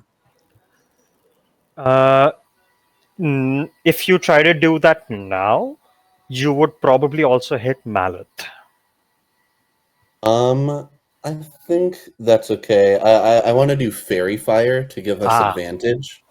all right. So the two at the door are going to do deck saves against that. Mallet, you also, I believe, have to do that. All right. Uh, 23. the one Mallet is fighting rolled a 5 for a total of 8. The other one rolled a 20. Unnatural. Okay, so the 8 will fail. So yeah, so we get advantage on one guy. All right. Cool. And then I think I'd like to go up to that guy and use my bonus action to punch him. Yeah. The one you got advantage on? Huh? Is this the one you got advantage on? Yeah. All right. Yeah, I go up You, to the you one like that... run up next to Mallet, essentially. Like you corner this one guy and just. All right. That is, yeah, 22 to hit. Hits. Yeah. Awesome. And do I think that a stunning strike would work on a construct like this? Do I have any reason to believe that it wouldn't? You just did see perhaps some modicum of flesh crawling out of one of the constructs, the one you're fighting actually. So they probably have Okay. something that's living that you could disrupt. All right. So yeah, so I'm gonna roll my damage, but I think I'm gonna spend a key point to make this a stunning strike. So it has to make a con save. I rolled really well. Mm. I got a 24. Yeah, that's gonna beat the save. But it takes 10 damage. All right. As you like just punch into his chest plate, it will use a reaction. As you punch into his chest plate, you see that tendril comes and tries to wrap around your arm. Give me a strength saving throw. Oh boy! Lovely, lovely. Strength saving throw. All right. That is 17. 17. That makes it. All right. Yes. You just like pull your hand back before whatever the fuck it was trying to do, and you. I believe that's your turn. Yeah. And then Finian. Yeah. How close is Finian to any of them? And is anyone around any of them? I know we have the one that's got 2 people on it. The other 3, though. There is one 15 feet away from the one which has these 2 surrounding it, which is also pretty close to you. There is one that had run up to Mona. That one's pretty close to you. And then there's one that's kind of far, which is the one that was taking range shots. I think I'd go for the one by Mona then. All right. I think the first thing, he'll walk over to the one by Mona and then be like, apologies, I have my own truths I must maintain. And you just feel the air start getting extremely cold as like the water is pulled out of the like oxygen in the air, just loses its water, and that one blue eye slithers out and they combine to make a tentacle by the one further away. I'm going to use my bonus action to summon my Tentacle of the Deep. I'll make that attack first, hoping we can kind of lock it down a little. Yep. 19 plus 8, 27. So that'll be 6 points of cold damage. Yeah, you just see like almost with the tolling of like a nautical bell and like a splashing of a wave, this like tendril comes out of the ground and just like coils around and begins to brine freeze this automaton. And its movement speed is decreased by 10 as a result. It didn't have a lot to begin with. Well, that's gonna be rough. All right. This is this one. You did 6 damage, right? Yes, 6 damage, and then for my bonus, for my action itself, just going to like reach my hand behind my back where there's nothing, and a giant like watery greatsword is going to come out, and using my packed weapon, I'm going to take 2 attacks on this guy. Yeah, like this blade whooshes up in 2 crescenting waves. Is the armor class 9? No. Okay, but the second one was a 22, so I think the second hit that one's better. And that's 2d6. Let me go ahead and roll those. You gotta always ask. Sometimes the armor class is 9.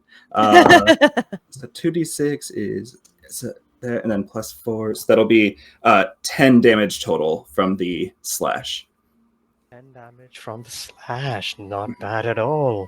That's this one.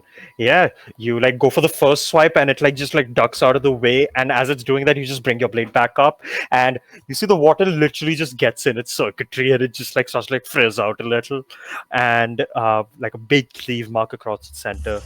And with that, we get back to top of the turn order, where we have Mona. I feel like as that attack comes through, Mona just sort of goes to the side a little bit, and she's inspecting, like, the casual danger, inspecting the ace card that's sort of, like, in her palm. Yeah. She puts it back down her sleeve and kind of just very much like, no, that's for later, and unsheaths her axe, and just with Maloff, I think Maloff was beside me. No, right? it's Finian. Yeah. Finian. That's great because Mona's that girl that she's going to say on your left in Infernal anyway, almost like out of habit. Yeah. And takes the first of, well, I should take both attacks, please. All right. Roll to hit They're great twice. axe. Ooh. This face die is coming in clutch today. That first hit was a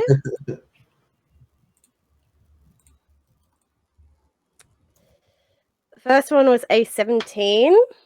That hits. That hits? Yep. Oh, that's great. Okay. I never thought I'd make it this far. Oh. That was 5 points of slashing damage, but the second attack was a crit.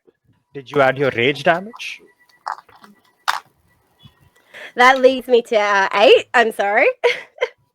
It's the classic barbarian thing. That's why I always remind them.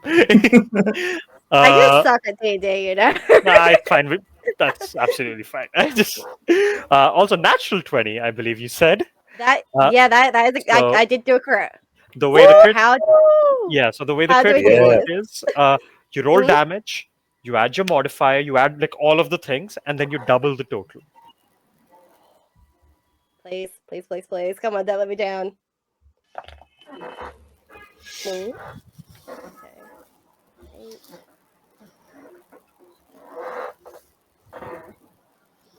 That is 26 points of damage, of slashing Oh. damage with the How do you crit. kill this thing? Ooh. Yeah. I throw it down to the ground. I pick, like, bitch is absolutely fighting in heels. I put a high heel foot, rest my axe free, and turn for the next one. Yeah, you just like swing once, it kind of like, its faceplate breaks apart and then like it falls down. You like get on it, just crush it through. Whack! As you Nicely crush done.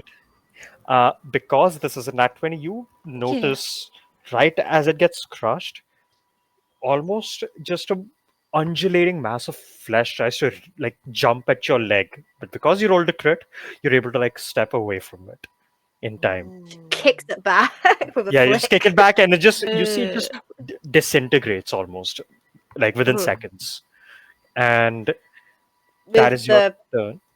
That is my turn. After that happens, Mona definitely calls out to the rest of the party in combat and goes, "Beware of any surprises once you down them."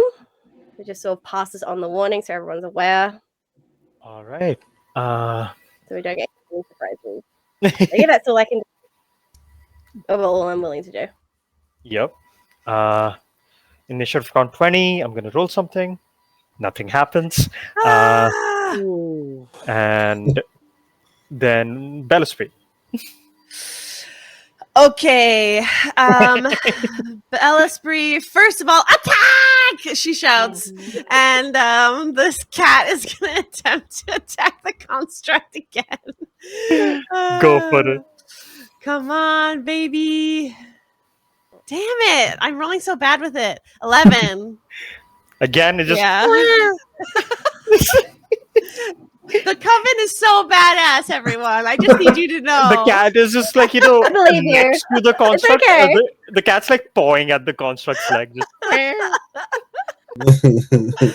And then I'm gonna reach into my rib cage and break off 2 of my rib bones and throw them as I cast Eldritch Blast. I love it. Yes. Wow. So wait, does this mean you will run out of Eldritch Blast eventually? No, they just like reform I every time see. I throw it. That's amazing. Oh my god! I need donations, everyone. I need some advancement What you get? because I got 13 twice for both of my blasts. I don't think it Like hits. a like spinning sound and then just like clattering of bones falling. God, Ouch. brutal. That's brutal. And then I'm gonna move further away. How much distance is there between like the nearest wall and where I'm at? Like 20 feet. I'll do that. I'll do it 20 feet. So I'm 50 feet away from the rest of the party at this point. Just go like hug the wall closer to the side where you guys came in from still, but like away from the construct and everything, just off in the corner. And Yeah. as you do that, it is Mallet's turn. Sir, I will be. After getting beaten up like that, I'm gonna get up and fire a spray of cards All right. Where are you firing the spray of cards? to my nearest construct. All right. So there's like the point blanking him with the cards essentially. Yes, yes, Uh, pretty much. Dex And I save for rolled this one. 34. Dex is 15. He fails. Perfect. Roll damage. 34. 34 damage. Yes. How do you kill this one? Whoa. That's awesome. After the whole spray of cards right at his face, I take out my sword and rip his construct head apart. All right. You just after the cards, like the head pops off as you see a mass of flesh that jumps towards you. Give me a con save. Con save, 1 second. Con save. We have a 12. A 12. You see it like latches onto your arm as it like wraps around, begins to like almost grow and surround your arm for a moment, and your vision is just filled with like sights and sounds of all of the city, different places all over the city, POV from different automatons doing God knows what all over the city right now. Meanwhile, you see your vision like begins to cloud and shift to like sightings of different islands, demons, and then eventually this mass of tendrils and eyes, and the eyes are like gnawing over on top of mouths and stuff, and you see the picture of this moon that curves and turns into a smiling face. And then the smiling face, as it opens into teeth, it instead opens into an eye, and it just stares down at you as it says, "Found you." And for now, just keep a thing marked that you have been found. Just keep that noted somewhere. All right. We love that. That's a surprise tool that they can use later. As your turn ends, however, you see the sphere begins to almost like crack and break in places as like energy begins to kind of go violent everywhere. All right. As the rest of the building that you're on like an upper floor, the floor is beginning to crack, the walls are like breaking down, and you aren't really sure how long you can even stay here safely. Especially with this energy that's like kind of pouring out, you don't know what effect it's having on you. Like it hits you once, you're feeling numb, you don't know if it's getting worse or not yet. But in this moment, the door kicks open.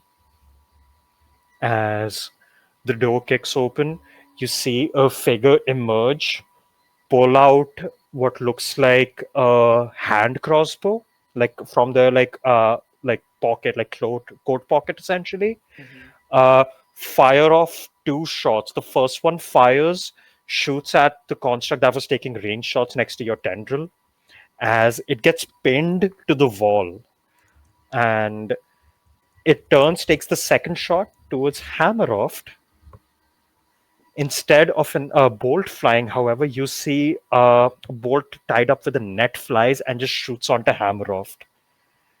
And you see this figure like takes the two shots, pulls the like crossbow down, and like kind of like pulls their cloak back, and you do realize, by the way, Barley Mona, this is the person you were avoiding outside the place.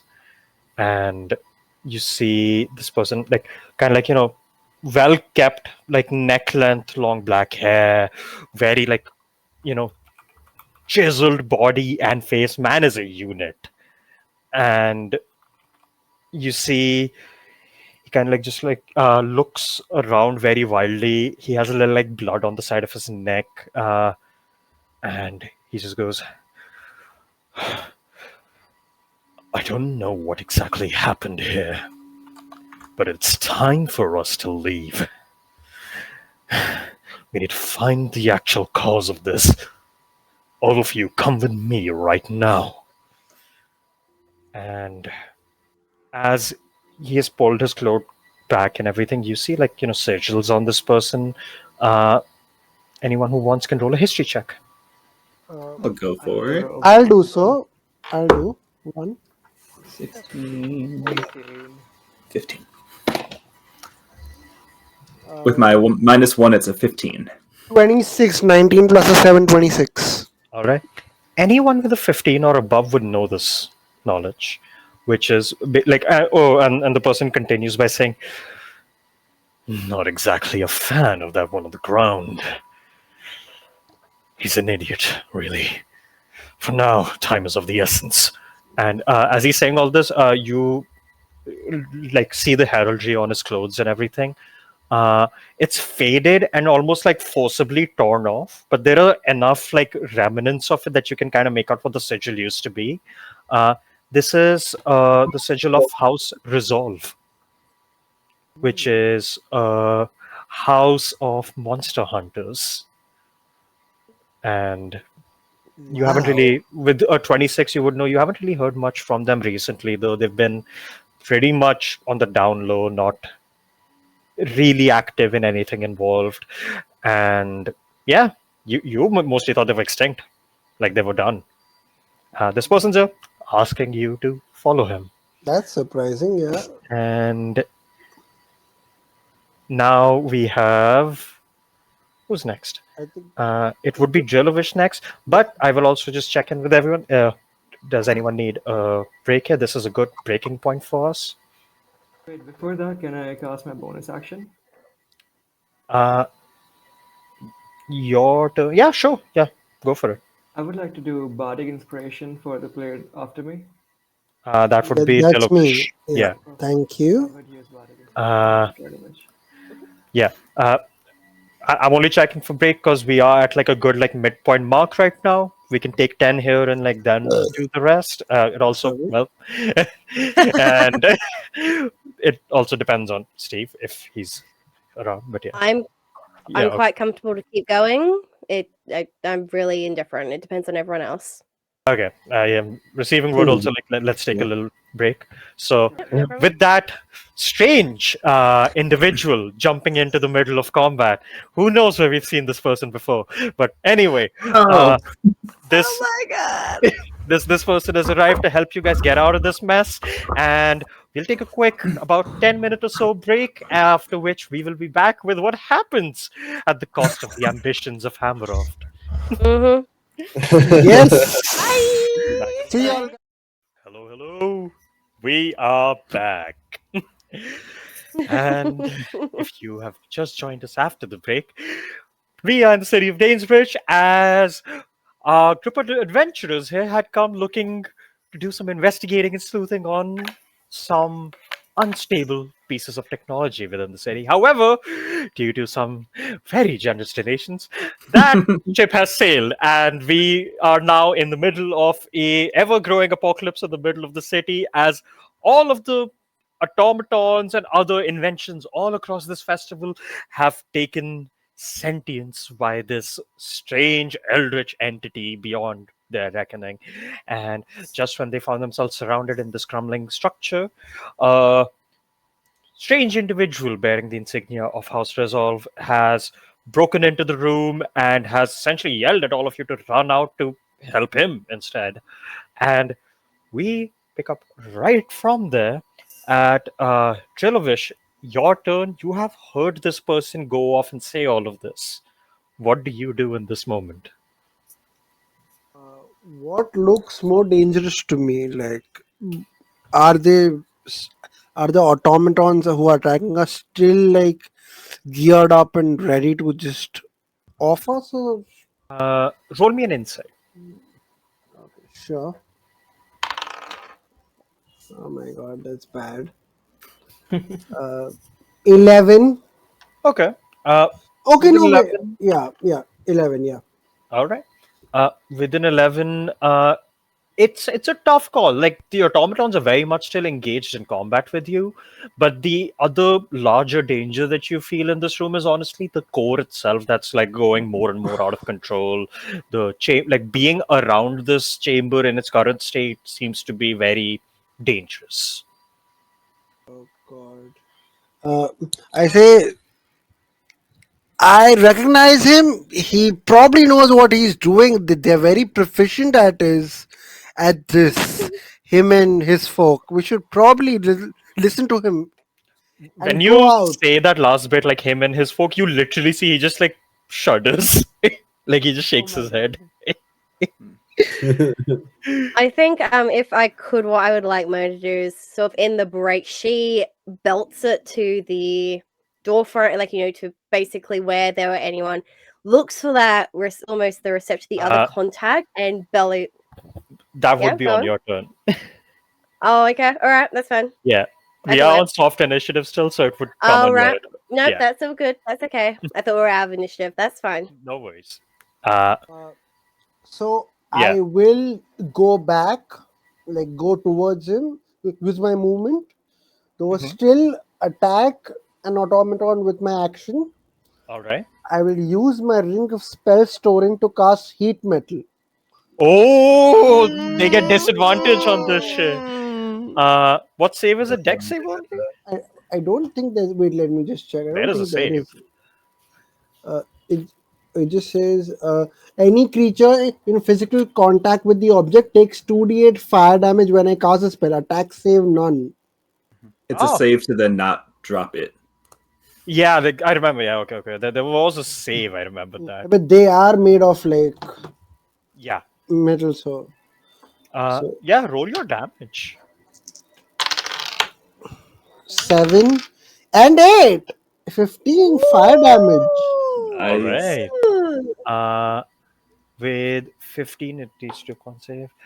You do the damage. You see, it doesn't like completely break down like the other ones. Instead, you do see though, as like it starts to superheat, its legs get welded together.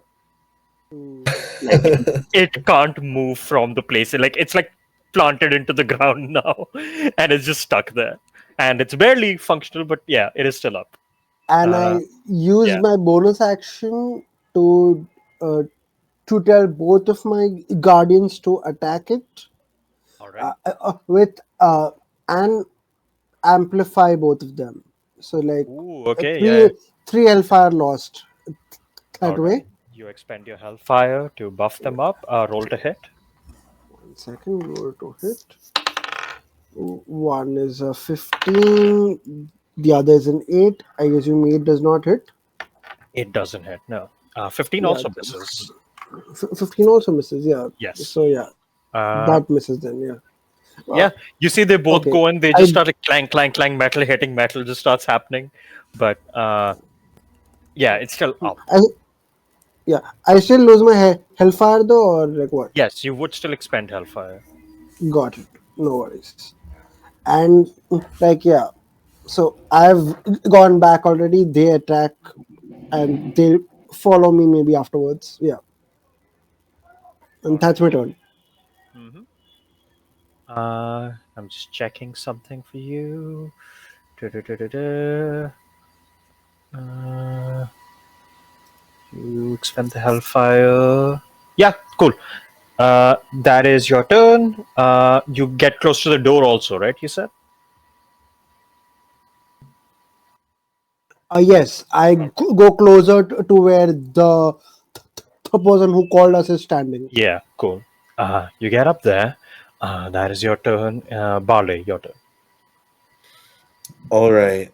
So Hamaroff is in a net.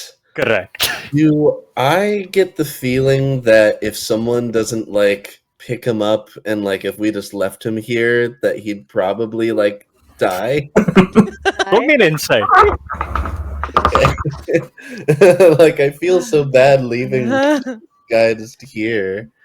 All right, insight. That's 12. You see, like he was shell shocked before that happened, and when the net hit, he kind of just like took it, fell to the ground, and like he's just there. Like if he does intend to like get up and all, you can tell like he's wrapped up in this net. He'll probably be very slow on the retreat if he even tries to make one. Might not Mhm. make it. Okay. Yeah, I think I want to try to go over and like pick him up, and I think I'm just gonna use all my movement and stuff to start heading All right, in the like dash direction of the actions door and with everything. him. Yeah, Yeah, I'll say yeah, you can do that. He isn't that heavy or kind anything. of Like you just like fireman's carry like him in the you net. Yoda him up and you just start like sprinting. It's like I'm and, getting you out of here. and as you yell that, he's just like, "It's all over." That's all he says. That's quitters talk, man. That's the spirit. That's the Get spirit. And yeah, you start sprinting your way out. One of them will take an opportunity attack on you, though. Uh, as you get close to DM, the door. can I have my guardian construct intercept that with my Yeah. its reaction? Yeah. So your guardian instead will get hit. Yes. I'm assuming a 21 hits your guardian. Okay, no, only when I am hit, I think. Okay, Ah, not others. Sorry. no worries. Mm. 21 Wait, hits wait. you. Oh, yeah. Wait. Yeah. I can use silvery barbs as a reaction. Could I flick that off? Yeah. You use your reaction to silvery Right. barbs. I will re-roll. Who are you Sort of like, giving you know, advantage? yeah. I would love to give the advantage to. Sorry, that was Barley. That's you Mhm. carrying. Yeah. I was saving that for you, Bellsbury, but I just like seeing this, I was like, looks like you kind of need it. So Mona takes me over her shoulder and flicks off silvery barbs, Yep. and you have to roll for disadvantage effectively on that attack roll. Yeah, no, he missed with that. Right, Hey, right. thank you. Nice. I rolled a 2. I am a team player, actually.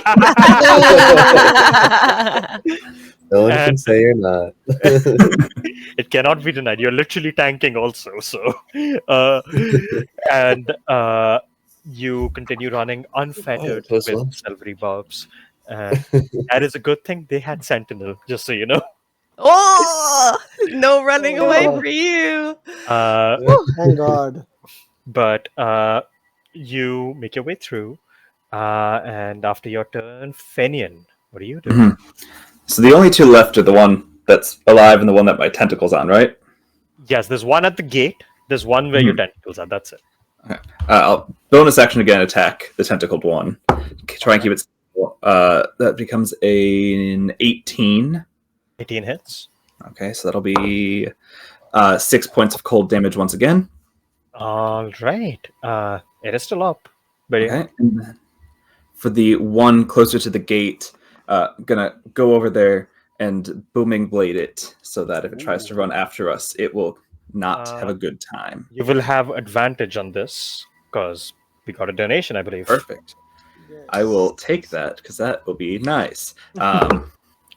So higher of the two is 18, which would bring that to a...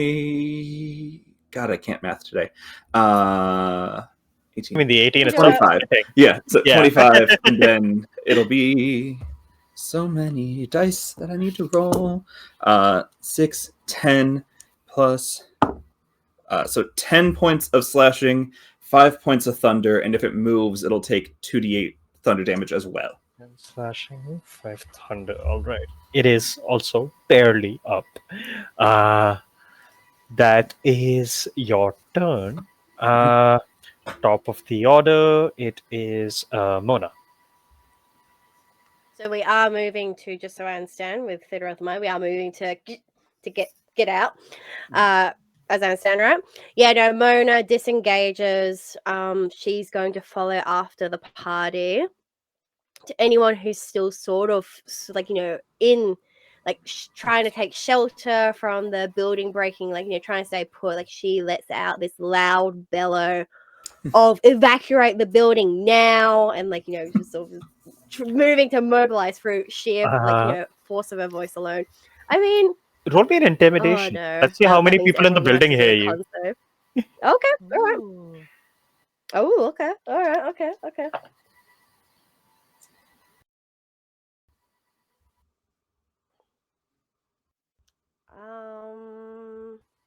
23 intimidation. I put a lot into my charisma.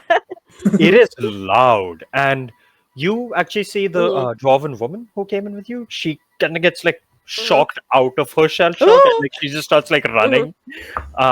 You also start hearing a lot of clattering and footsteps downstairs. There were probably other attendants in this house.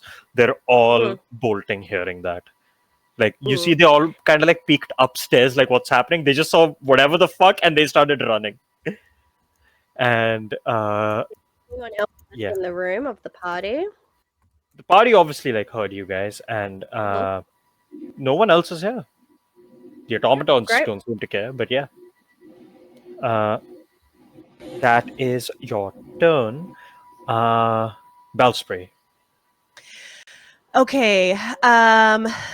Bellispree is going to reach up their arm in the air, and two things happen at the same time. From the depths of the ground, a skeletal, basically panther, emerges as I'm gonna summon undead.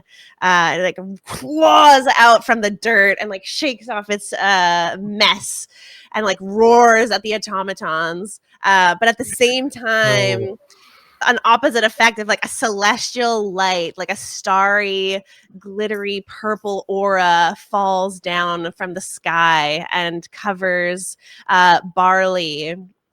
With my bonus action, I'm going to use Healing Light and heal you for 4d6. Thank you. Oh, you're burning them, huh? Damn. Nice. That's gonna be 15 plus 5, 19 points of healing. Ooh, thank you very much. And when I said I was going to a wall, I forget you. I think you specifically mentioned if it was the wall that was near the door or away from it. It was near Oh, the that's door. lucky. Okay, great. Yes, lucky. Okay. So then as I head out, the undead cat is going to follow. Well, both the coven, the small house cat zombie follows me, and this like skeletal panther is going to, similarly to how Bellispree does her Eldritch Blast, is going to like cough out its teeth and use Grave Bolt to attack the nearest automaton near the door to hopefully give us some easier exiting time. Yeah. Roll to hit. Okie dokie. Now I get the good rolls. 26. Nice. That hits. Okay, 2d4 plus 7. So 14 necrotic damage. All right. Nice. How does it look as this creature gets blasted to nothing? Yeah. All right. The teeth like just impale it. One in its chest and one in its like lower torso, and it just with the sheer force of the teeth hitting it, it just falls over and it sizzles as the necrotic energy kind of like dissolves it. And with a final roar, the beast follows me out of the room, and I just like happily clap my hands and keep going. Terrifying display of necrotic magic followed by like the eerie cheeriness as you just leave. Yeah. And And then as I like pass,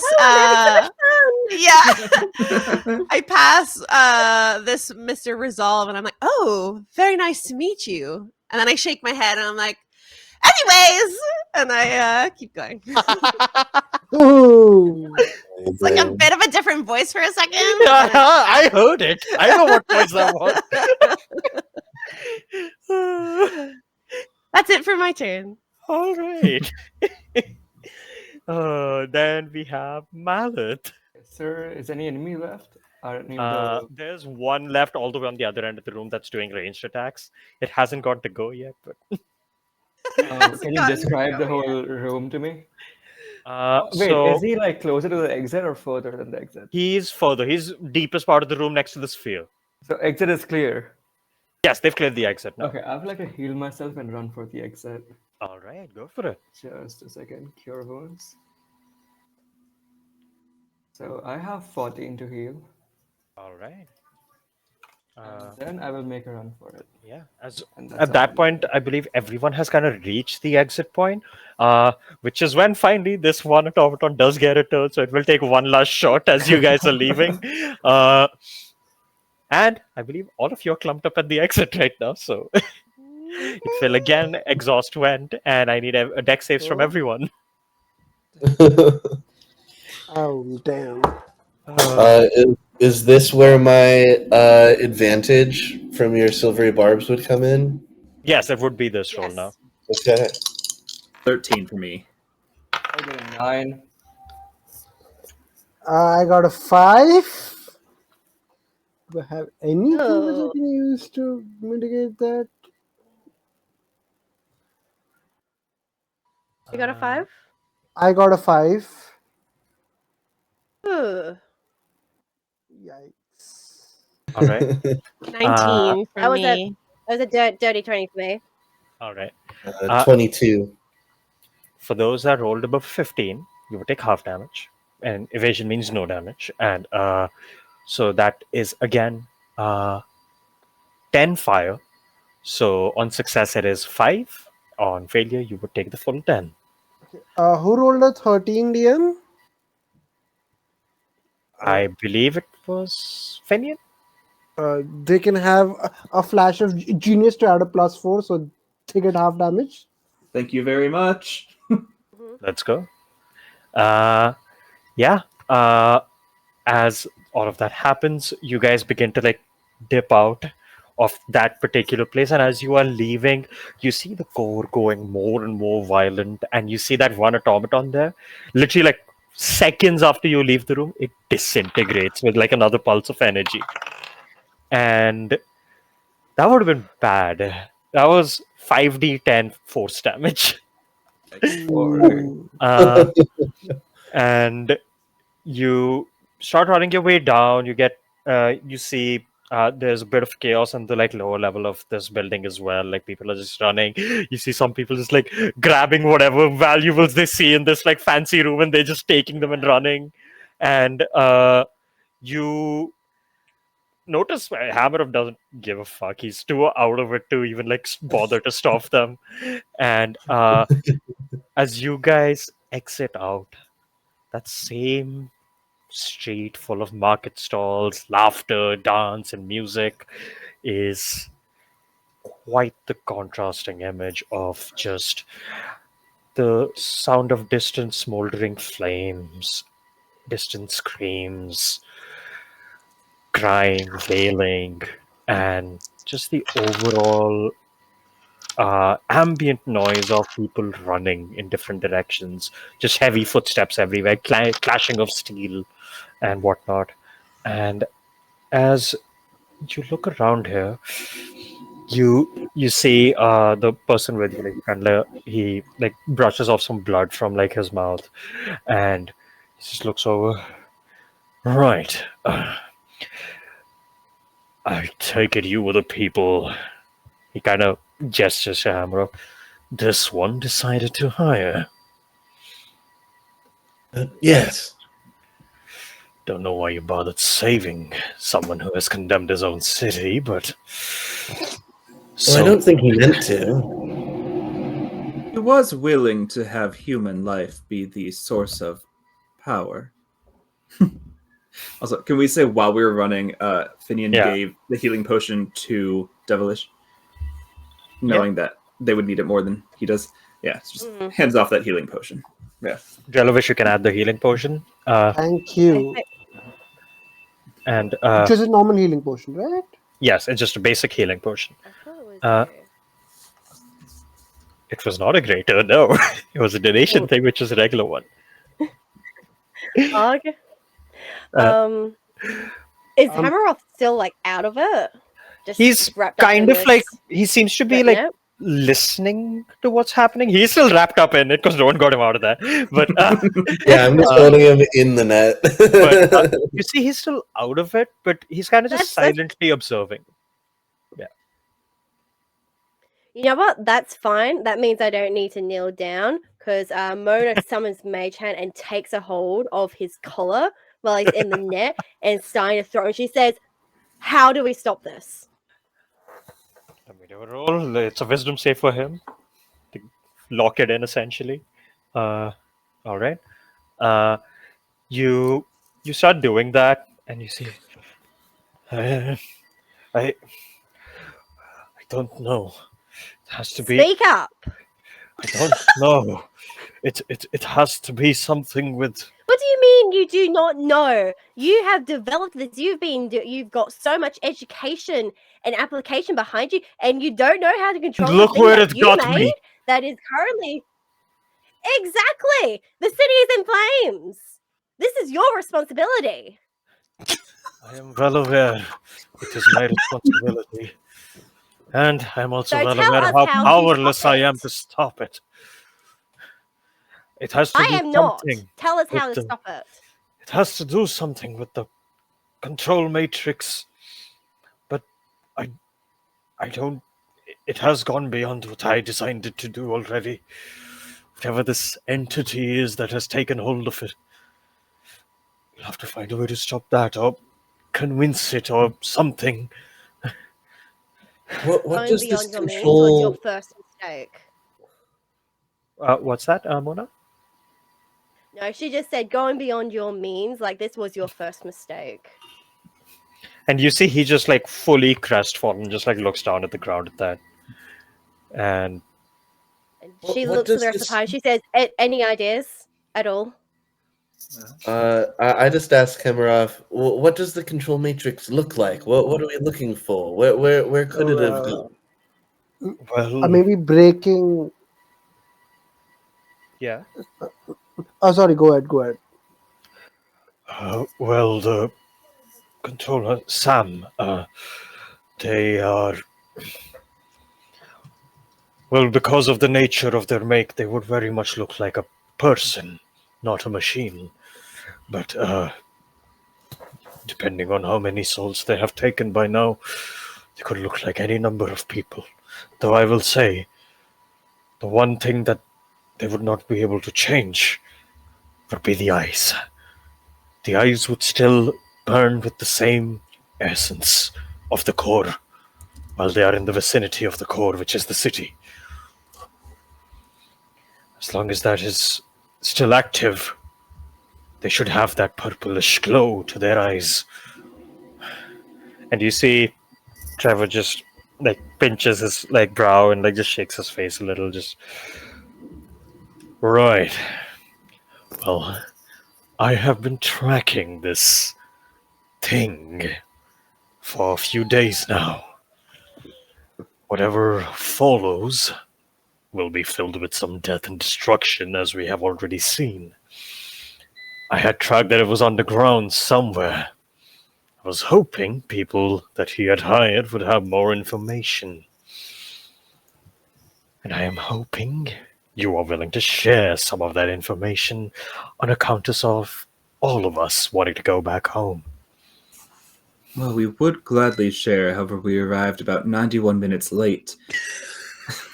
But what we do know is that it has spooky purple eyes and seems to be walking in the city somewhere.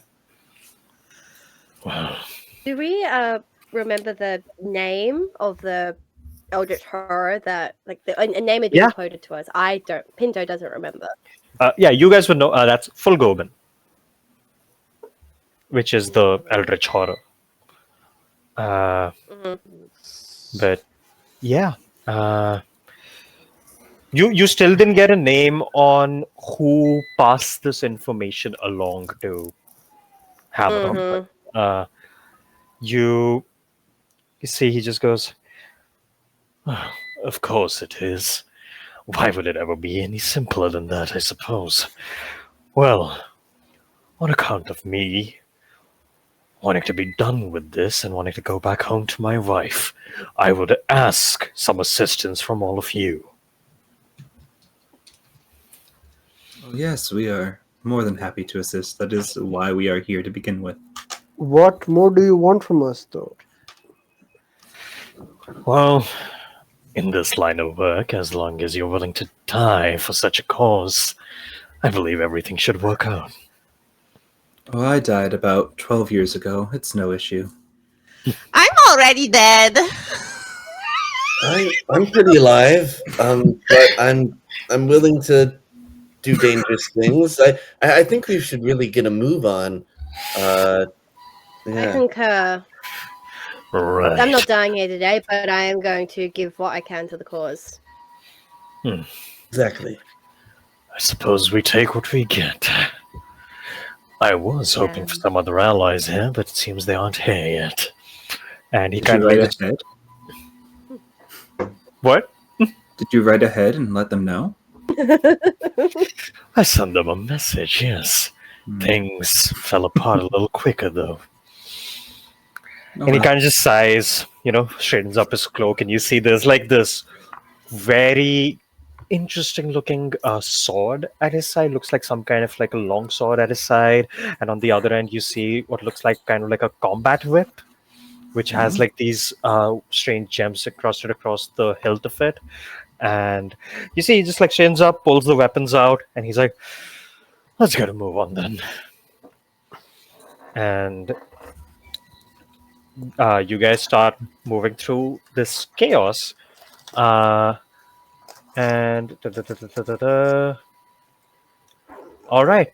I'm gonna need firstly, so the way this is gonna work is you're finding your way underground to these sewers to look for this thing.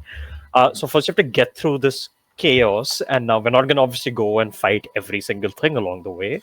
Uh, so these will just be athletics checks as you're running through the crowd, and Ouch. you might get hit with some crossfire as you're working your way through all this chaos. Can I Uh, ride my skeleton Steve? panther? Yeah. Yes. Would anyone want guidance I before they will roll? allow that. I can also provide guidance if required. Yeah. Also, DM, I recover one of my Hellfire, use two of my Hellish repairs on my constructs, and I would also like to down that healing potion which was given to me by Finian. Thank you. Mhm. Desperately need that. Did anyone want guidance? Otherwise, I'll give it to myself. Give it to yourself. I'm Okay. quite Same. okay with athletics and acrobatics checks. I'll Cool. also give it to myself. I'm not that great at strength. Brings me to a 15. Ooh. All right. Anyone who rolled under a 13? Amazing. That would I be rolled. me with a I 3. so wait. Athletics, right? Yeah, I also rolled under a 13 because I rolled a nat 3, so anyways, bad. Oh, wait, I still have a bardic from Sebi. Mm-hmm. Use it. I'll allow it, yeah. So it's a d8 or what? Uh, that Sebi can answer. Mallet can answer. Let me check. It is a D8. Okay. Yeah, Fine. 1d8. So 3 plus 1 from guidance 4 plus 5 from the bardic, which is 9, and a plus 4 from my. Yeah, I don't pass, Cheddar. All right.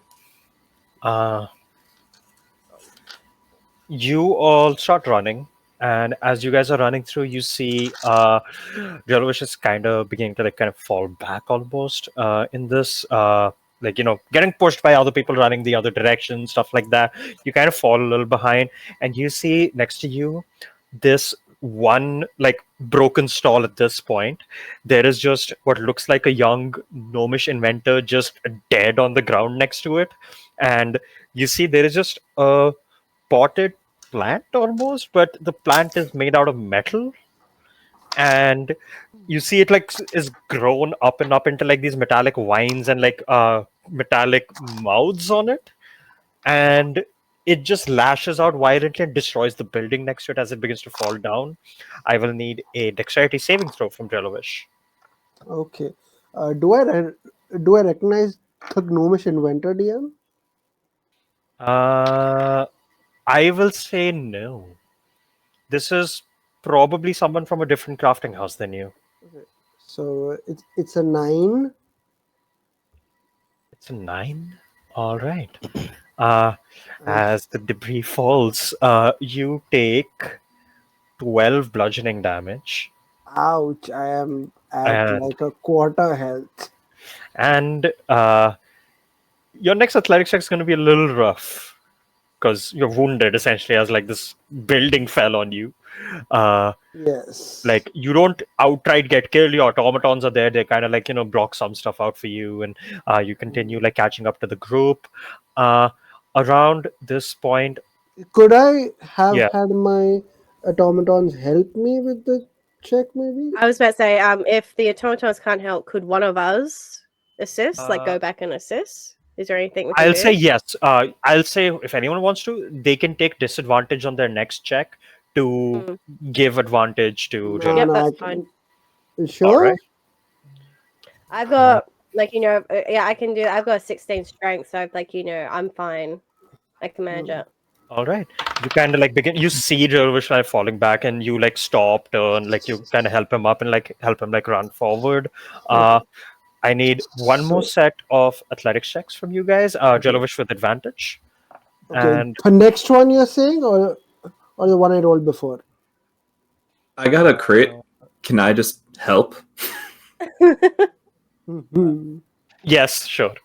Okay. Yay! I allow the crit to carry that. Yes. Yeah. Uh, you guys together keeping each other up through this mess, like just like running through the street, and it is horrifying. You eventually see like those two guards, like you had run into the in the earlier moment. They have a bunch of like civilians crawled behind them. They have their shields and like maces out, and they've just Oh like my formed god. this wall and are like holding off against Nice. what looks like 7 or 8 automatons. They're just like shielding up, using warding bond on each other, and just defending. And at the same time, you see on the other side, like there's a full roadblock. A bunch of soldiers are like stuck in like a little like crossfire with other like rogue machinery. But at this point, it's not even machinery. It is very much like the fleshy stuff you saw, but it's covering the entire street. Like there's this Ooh, mass of flesh Mm. with eyes and mouths all over it, writhing, and all of these paladins are trying to like drive it back and trying to that's like cut bad. a path. They're just trying to reach the two Is it? guards with civilians. And yeah, what's that? Oh, nothing. That's bad. Oof. Damn, I love Still Wakes the Day. Did they take a lot of damage when the building fell on them? The guards?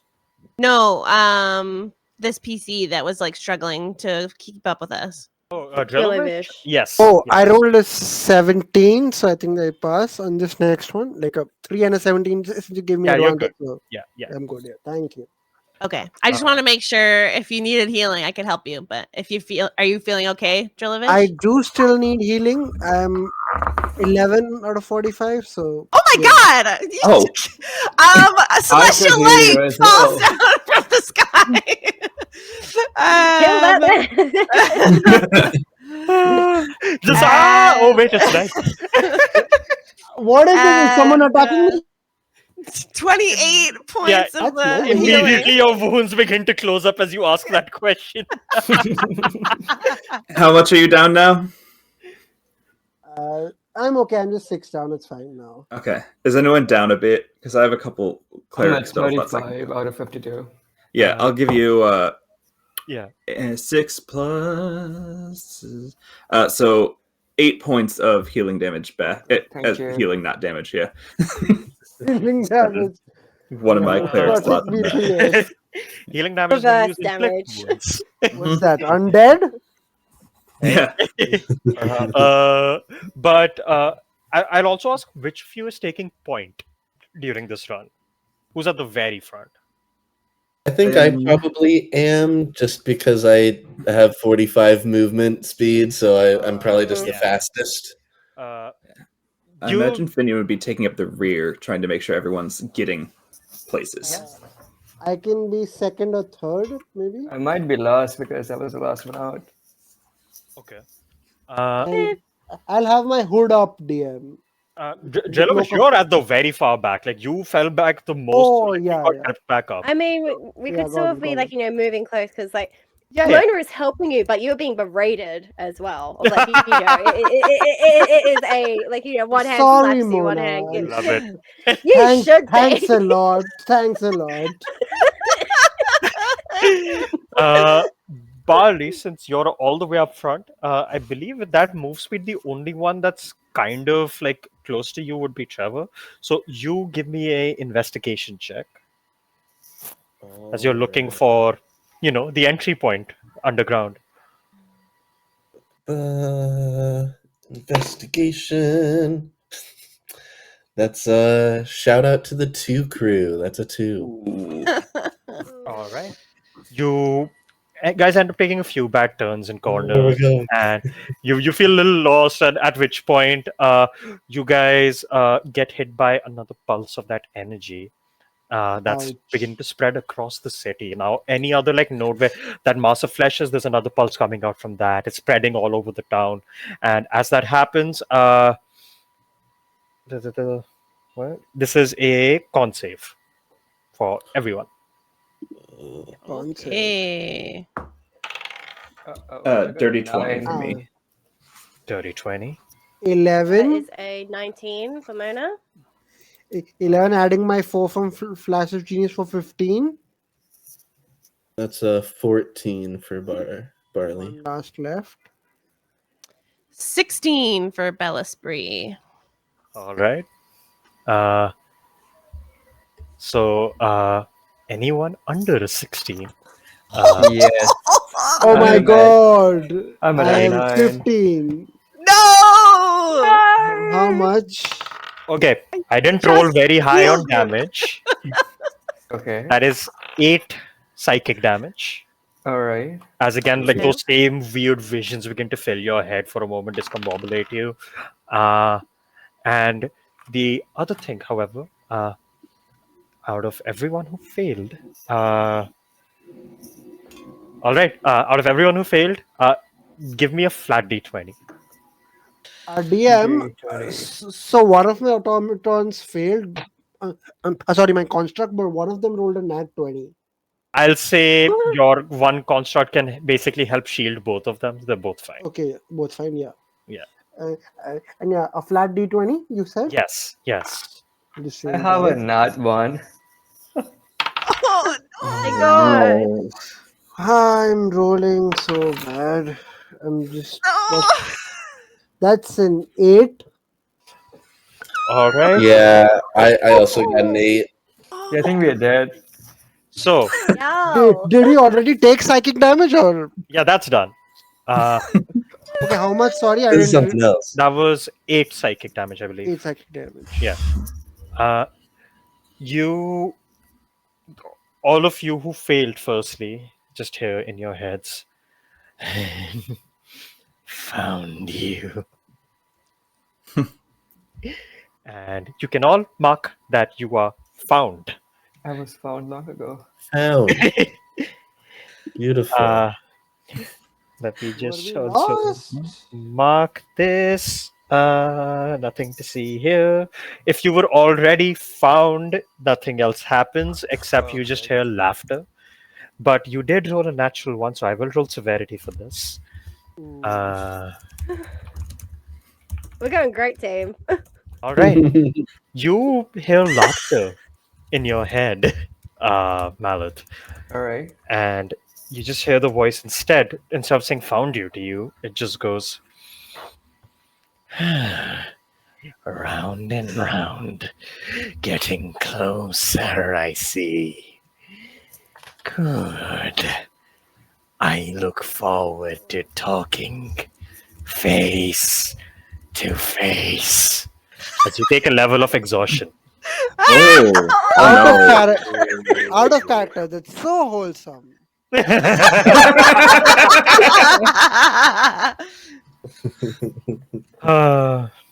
Oof. Yeah. As that happens, I will also ask for a check because I think someone was keeping up with how close were we. How close are we to the next person helping donation thing? Oh yeah. $18 away. All right, we'll keep that in mind. Please. 'Cause Please help us. I have a list. We're gonna die. I literally just roll a d10 on the list and see what help you're getting. the mass healing word. That'd be lovely. Yeah. How would mass heal? Yeah. Yeah. Wish spell, you know. Anyway, no, you guys all feel that hit you and you keep on running. But seeing as how you guys are getting lost, you see Trevor just grabs Barley by the collar. If you don't know where we're going, maybe you shouldn't be the one leading the pack. Maybe. And you see he basically asks you like slow down so he can take the lead instead, and he's gonna do investigation with advantage. His investigation's decent. Okay. You see going through a few twists and turns, you don't run into more trouble. You do find a slightly caved in sewer grate. And seeing that, you just see he goes, well, that's as good an entrance as any, I suppose. And like just begins to like get to work clearing it out, and immediately like doesn't even like look back. The second it's cleared, he jumps down, doesn't even take the ladder. And as he jumps down, do you guys follow? Yeah. Definitely. Yeah. All right. Is there enough space for my massive skeletal panther? Panther. You're good. Yeah! It lasts for an hour, so I'm keeping it with me. Yeah, you're good. As long as you I'm can. imagining more than a minute has passed. Yeah. Very much so. Yeah. Yeah. My tentacle died long ago then. Our tentacle probably disintegrated with the thing it was crushing, you know? Like, It doesn't have hit points. It's just there. it's fine. Yeah. For flavor, yeah, it just also Yeah. just got whooped. Yeah. Just a splash of water hit a wall. That was the end of it. And you all fall down into the sewers. And here, you guys look around. There's actually signs of quite a few people that have clearly come through here, like just running, right? Like people just went underground. Like I'm sorry, I have to interrupt because we got $100 donation. Oh my god. Oh my god. What? What does that mean? Who did that? Steve Oh F? my god. Steve! Steve Yeah. F. Steve. Not Steve, are you sure? Thank you very much, Steve F. Thank you. And everyone. I'm who's opening donated. another dock. Hold on, I have something for this. Oh my Oh god. yes. Damn. $627. Woo! Ooh. As you guys get down here, you start looking around. There's clearly been signs of other people just running. Like, dwarves have a very like general sense, like, oh, danger hits, we just jump underground, get to safety, get to the mines and shit. It seems a lot of people did that, but beyond that, there seems to be other signs, like maybe chase was given by other creatures and whatnot. And even though like water within like the sewers feels very weirdly sludge like this blackened liquid, ichor like almost. And as you see that, I'm gonna roll a D100 for something. How many Let's levels go, we all let's go, gain? let's go. I did consider doing that, but I was like, that's gonna be too much work for all of you, so let's not. No, instead, however, you see, like you basically like start following through like the trail of the sewers, and as you take like a right turn, there's like someone like holding a torch up, like very much like gets in your face for a second, and you yeah, we're gonna go with this. You see this fallen Asimar person, this dude with like silvery white hair kind of going down, wearing just a black long leather coat, black tunic, and seems to be wielding this very weird, very clearly also eldritch looking weapon. Like it's like just writhing with mouths and whatnot. It's just a sword made out of like half flesh almost. And you see he looks at Trevor and he's just like, took you quite some time. You hired us for a job. We're here to get the job done and get the fuck out of here before things get too rough. I was not expecting more company here. And he like kind of like regards all of you. And he just kind of like cleans his face up, which is clearly like like a little blood smear. He cleans his face up and he just like gestures to all of you and smiles and just goes, Dagon Huxley, pleasure to make your acquaintance. And you can, I'll say you were a pirate, right? So you could roll me a history check with advantage, Barley. Okay.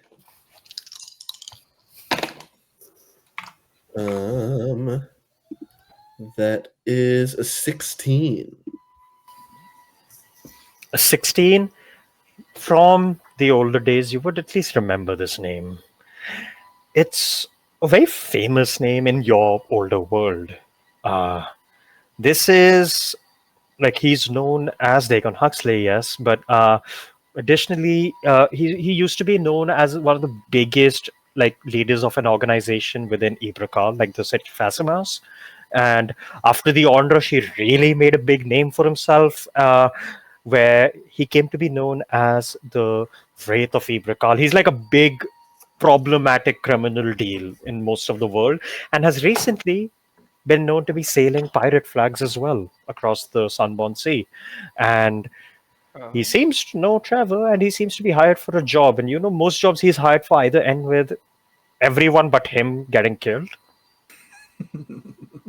uh, or they just end in some of the utmost illegal criminal activities and things that you can never talk about in your life. Mhm. Well, it's nice And to meet you. yeah, yeah, and I say you're the only one who knows this, but he's a very he's handsome looking guy. He's like very well defined features, like almost like golden glowing eyes, despite his like onyx black skin and like silver hair, like a little bit of goatee. Uh, for analogies, I will always use the same one for this character, which is imagine Dante from Devil May Cry 5, if you know that, Mhm. but make him look like a fallen Asimar, and instead of a red coat, he has a black coat. Uh, Perfect. and you see, he just like kind of greets all of you, Alright. and he looks at Trevor like, and as requested, I secured passage and have gotten more assistance as well.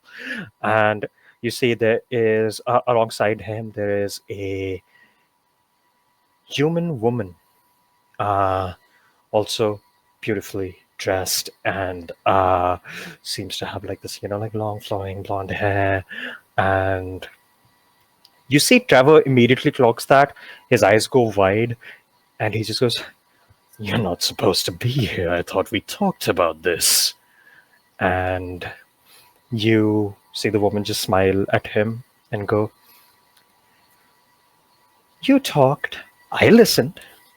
But there's no way you're going to be going anywhere without my help. Wouldn't want you getting lost again now, would we?" And uh, she introduces herself to all of you as well as W? Victoria Resolve, as you all kind of gather up, and I mean, I had to like I was gonna like the name was on my D10 list, and if I rolled it, I rolled it. But on 100, I'm like, I'm putting two of them in. Fuck it. Nice. Uh, Nice. Also, Mona, you can certainly do that. I can? Yeah. Great.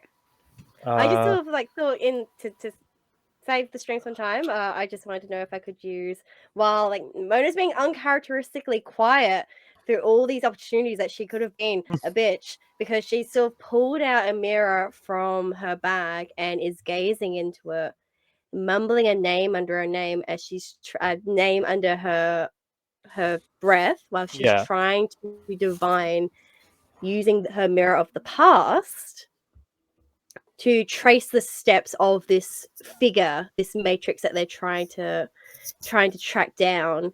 So looking, she is a cut the head off the snake and the body will die kind of person. So that's the thing of I want to try and track this thing down. Like Yeah. once we get rid of that, we can end all of this suffering around us. Like that is the that is the checkmate. Uh, Would you like me all to right. roll anything? I will say you can roll me either Arcana check or Okay. an investigation check. Your choice. Okay, I believe that they're the same. We'll make a DC 15. DC 15? Right, Yep. okay. Where is my Arcana? This face die is coming in clutch, guys. That's 19. Pass, Nice. pass.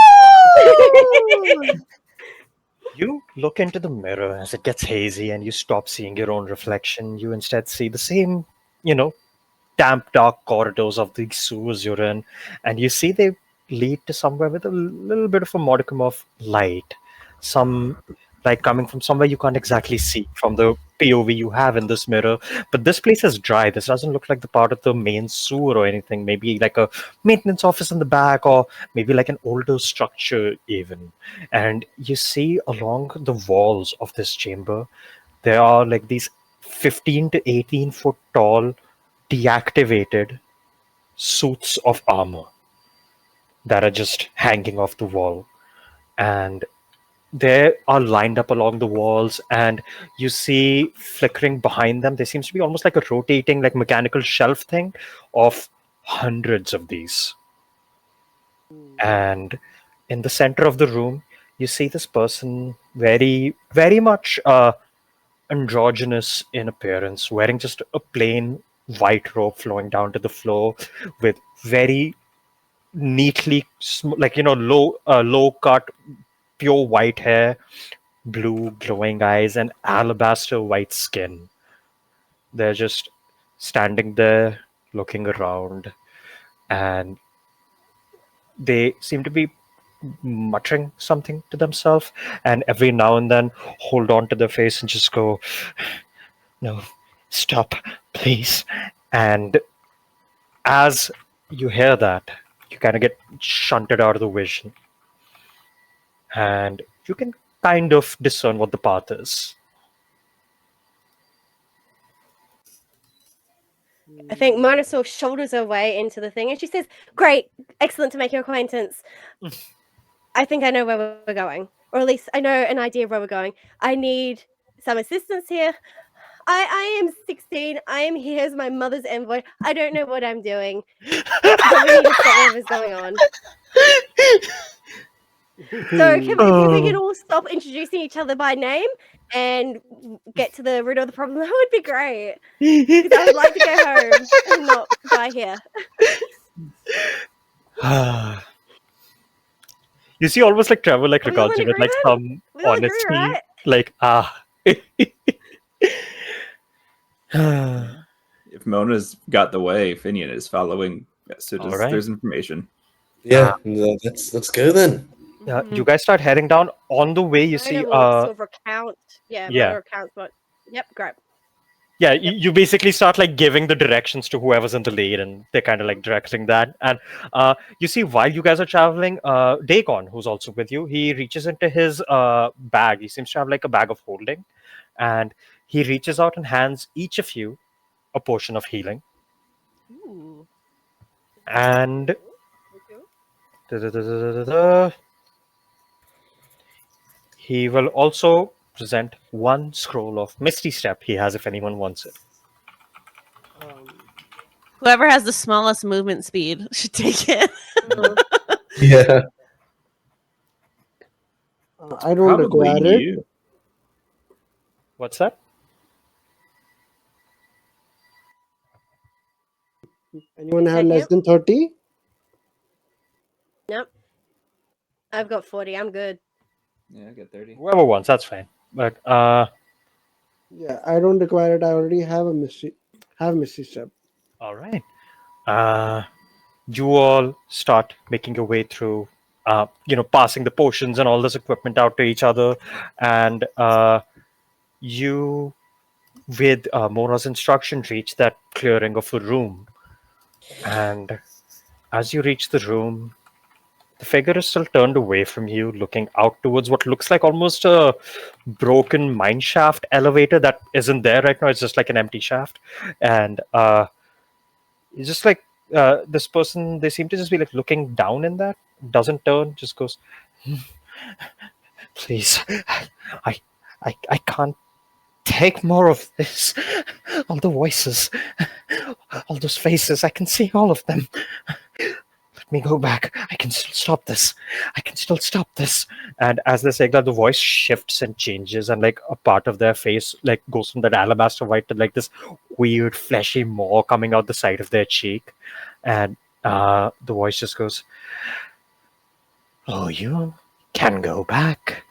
Of course you can. I just want to make sure by the time you do, everyone knows what we're doing here. Everyone knows what you are. Everyone knows what this world should be. And as those words are uttered, you see this mouth on the side of the cheek that you're barely catching a glimpse of from behind this person. It moves across their face to the back of their neck, opens into an eye, and the eye almost squints like it's smiling, and you all just hear, "Found you indeed." Roll initiative. Yep. Quick Oh, one. damn shit. Oh God, even worse. Solid 9. Uh, I too have a 9. That's a 15, Ramona. All right. Uh, we'll go again, same thing. So 15 for Mona. Cool. 9 was who? Jelavush? Yeah, and Sebi also, And I me as think. Two. well, yeah. Yeah, two. Who wants And to go Malak, first? I'll let you guys pick. you can What do go you want to first. do? I think you Alright, can go first. sure. Yeah, so Marat, what did Bali get? 23. 23. Woohoo! What about Baluspray? Take that and subtract 10. 13. 13. Hold on. 13 for Baluspray and Finian. Take that and subtract 9 of 4. Both times. That's Math. rough. Yeah. Yeah, an 8 and That's a 4. Not a good initiative. all right. In that case, starting up, Bali, it's you. You are right across this person. What do you do? All right. So there's only one target that we're fighting right now? Yeah, that is correct. Okay. Then I think I'm going to go pretty all out on this guy. I think I'm going to start off with my 2 punches from my normal attack action. First is a 18 to hit. Uh, an 18 would hit. Okay, so that's As you go to hit the person, like Sam, they just go like, "Wait, who are you? What?" And then you just punch. okay. That makes me feel kind of bad, but Yeah. Don't feel bad. It's lying to us. I think I need to kill this guy. So that's 8 damage. 8 damage to this thing. All right. Uh, Cool. then I think I'm still punching him. So another attack Yeah. is a nat 20. Whoa! Let's Uh-oh. go!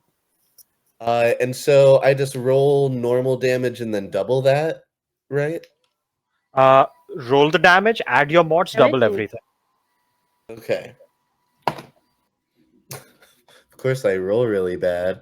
That is 10 damage. Hmm. Okay. After doubling or how- before? After doubling. All right. Yeah. You go for How quick. hurt does he look? Not very. Not very. Emotionally very hurt. Emotionally Oh, very hurt. Fair enough. All right. Well, I'm going to spend a key point to Fury of Blows. So that's 2 more attacks coming his way. All right. All right. That's just a 14 to hit. 14 would miss. All right. Another attack. That is 19 to hit. That hits. All right. And I'm also going to use Hand of Harm. So that's another key point. So first that is 8 normal bludgeoning damage, but then another 6 necrotic damage. All right. How hurt does he look now? I mean, more hurt than before. That's fair. That's fair. All right.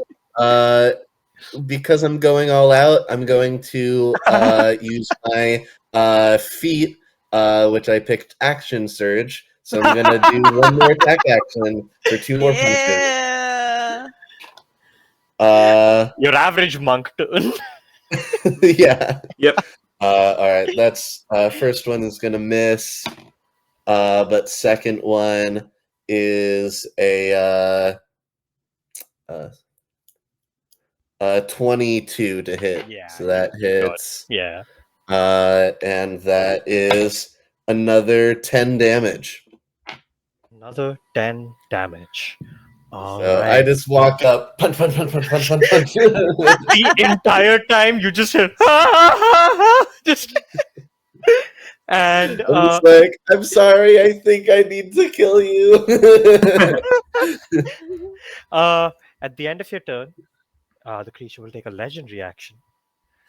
You Oh, see, as it's like wailing in pain, you see that same like mouth kind of like come here and just say, "You see, this is the truth of the people you wish to save." As the back shoulders like sprout two tentacles and they come and give you a hug. Aw, that's Roll so me a nice. strength save. A deck save? Strength. Strength. Oh, that is not as good. But let's see. Oh, yep, that's real bad. That's a 5. They go to hug you, and as they like continue to wrap, firstly, you are grappled and restrained by the tendrils. Lovely. Secondly, you as these like different like jagged bits of tentacle like wrap around you, you take 8 bludgeoning damage. Oof. And you shall take more at the start of your next turn. Lovely. Now, after that, we go to initiative count 20, where let's see who all have been found so far. I have been found. um, Said one Drillavish, about One Belisar and uh, I. I didn't fail anything to be found, but I did do the mirror thing. So, yeah, you didn't actually get found, so that's fine. aha, Yeah, great. you were using a mirror. You're good. So it's Mallet, Drillavish, and Barley, I believe, right? Uh, I need all of you to give me charisma saves. Oh damn. Oh, easy. Come on. Give The that Riz check. casters of Oh, the never mind. party. Never mind. I rolled really bad. We got an 11. I got a wait, 16. Oh no, 6. 16, and what did Mallet get? 11. 11. Mallet and Barley, both of you again just hear the words "found you," and Wait, you feel wait, your wait. shoulders. Yes, DM, adding my final flash of genius for a dirty 20. you're good. Mallet and Barley, however, feel their shoulders relax, and for a moment, this creature that looks at you is looking at you in pure desperation and awe, as you are both charmed. Oh, Oh. Is As that the possible? Am I voice. not wearing Ring of Mind Shielding? In Oh. which case, no, that is good to keep me honest. I need to do a roll to break past the ring of mind shielding for this. Hold on. Alright. You are good. Let's go. Yes. Hey, let's go. This is Good. why I remember you said ring of mind shielding in session 0, and I was like, that's a good choice. That is exactly why I chose it. When I saw Eldritch Potential, I'm like, okay, yeah. Yeah. Ring of Mind Shielding. But Bala, you are charmed as the voice just tells you. Show the rest what truth really is. Oh no. And the hug kind of like leaves you for a moment, and you all see as Barley like turns around, there is just like a bit of that flesh like just sitting on his shoulder. And that is the legendary, that's the lair action. Next it is Victoria's turn.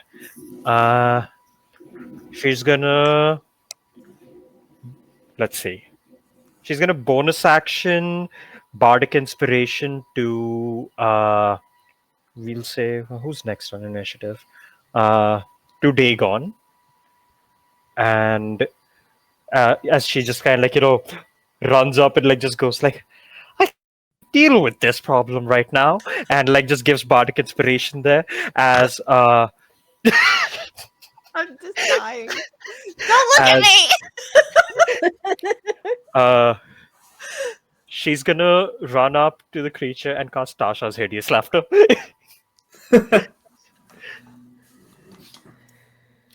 It succeeds, but she tried. As the creature still laughs, but it's very much more controlled. And that is Victoria's turn. Then we have Dagon. Fuck's he gonna do? He isn't getting close to whatever the fuck he just saw happen to Barley. So he's gonna. You see, he points his sword and he's gonna fire off 2 Eldritch Blasts. Oh, and he'll bonus action Hexblade Curse before. But yeah. Nice. Both hit for a decent chunk of damage coming in from him. That is his thing. Then we have Mona.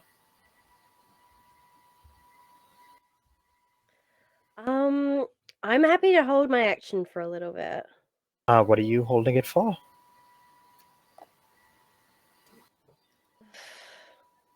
I just sort of think, like, while we were attacking the civilian, Mona's going, no, actually, I can do something. Is there some way that we can attack the flesh that's on, like, Barley? Because, like, as we were attacking the civilian, Mona's like, no, we can't do this. Like, stop. If you Could just want to I- hit the flesh, it'll be tough. I will say you can attempt it. If you Okay. break Barley's AC by more than 5, you can do it. What's your AC? Well, 17. So if you get a 22 or God. higher, you Okay. can do it. okay. I am going to reckless attack. All right. Go for it. You run up for a reckless. Come Both on, ones- Mona. Both miss.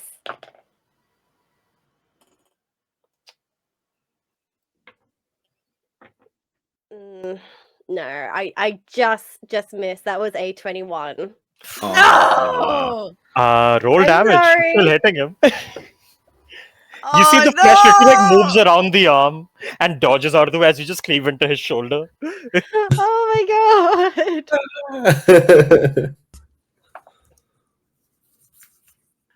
It's okay, I rolled a 1 on the D12. And I'm not raging, so that's only 4 points. Okay. I can take 4 points. That's okay. I think All right. when you're charmed, don't you get every time you take damage, you get to redo the save? Not with this charm. Oh. This is a dominate. Oh. But that is your turn. After the attack, I will say you guys discover the other thing, which is anyone can spend an action to try and make him immediately take the save again. Otherwise, he will take the Oh. saving throws at the end of each turn. Oh, okay. Alright. But also, Mona, I believe that was only one attack. What are you doing with the other hit? I rolled both. they just missed. Oh, okay. Yeah, sorry. Yeah. My bad. Yeah. That is your turn. End of the turn. You are close enough to the creature as a tendril is gonna come towards you. As an eye just looks at you. Give me a charisma save. Me? Okay. Yeah. This is what I get for being a good Samaritan. You're fighting an intelligent creature, unfortunately. That is that I could do math. That is a 21. Am I safe? Yeah, you're good. You just immediately a sense in you tells you to look away immediately. This creature can't outriz me. It's true, his charisma might not be that high. It's mostly the int. uh, yeah, that is bonus turn. Then we have Ballaspree. Okay. I am nervous. I think I'm gonna spend my action trying to help Barley. So Yeah. to get him to redo his saving throw Alright, against being charmed. Barley, roll me a save with advantage. All right. And this is what kind of save? Charisma. Charisma. That's a 14. 14. The DC is 15, my guy. Oh! DM, is he close? Is he close? I still had my Yes. last flash of genius. You used it on yourself, remember, for 20? No, but you said I was already safe, right? Or Oh, okay, or yeah, was I sure. not Yeah, safe? I'll allow that. Yeah, sure. Go Yeah. for it. Save Barley so he doesn't use one of you one turn. Woohoo! The mug being Yay! charmed is very scary. uh, And then I'm gonna bonus. Oh yeah, and I still have my panther. Oh my god, so much is happening on my turn. Okay, my panther's gonna take the attack action, and two teeth fly out to this main eldritch being that's got like the eye on the back of its neck. uh-huh. And let's see if they hit.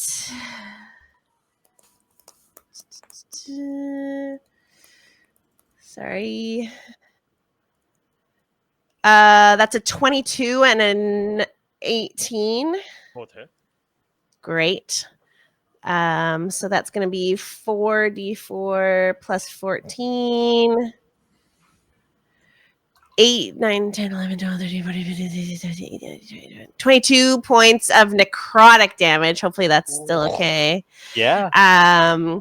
And then on as a bonus action, I once again scream attack, and my little cat is gonna try and bite this thing. Wait, wasn't the bonus action to do this? Like the attack? No, it's a free action on my turn for the summon undead to attack. Oh, that's amazing. Yeah. Yeah. So let's see if the coven can connect. So far, they haven't been able to. Come on, one hit. I just want one hit. Dirty 20! That hit. Yeah! Okay, so you have to make a Constitution saving throw. Right. You take 4 points of piercing damage, and then let me know what you got on the con save. Con save is a 15.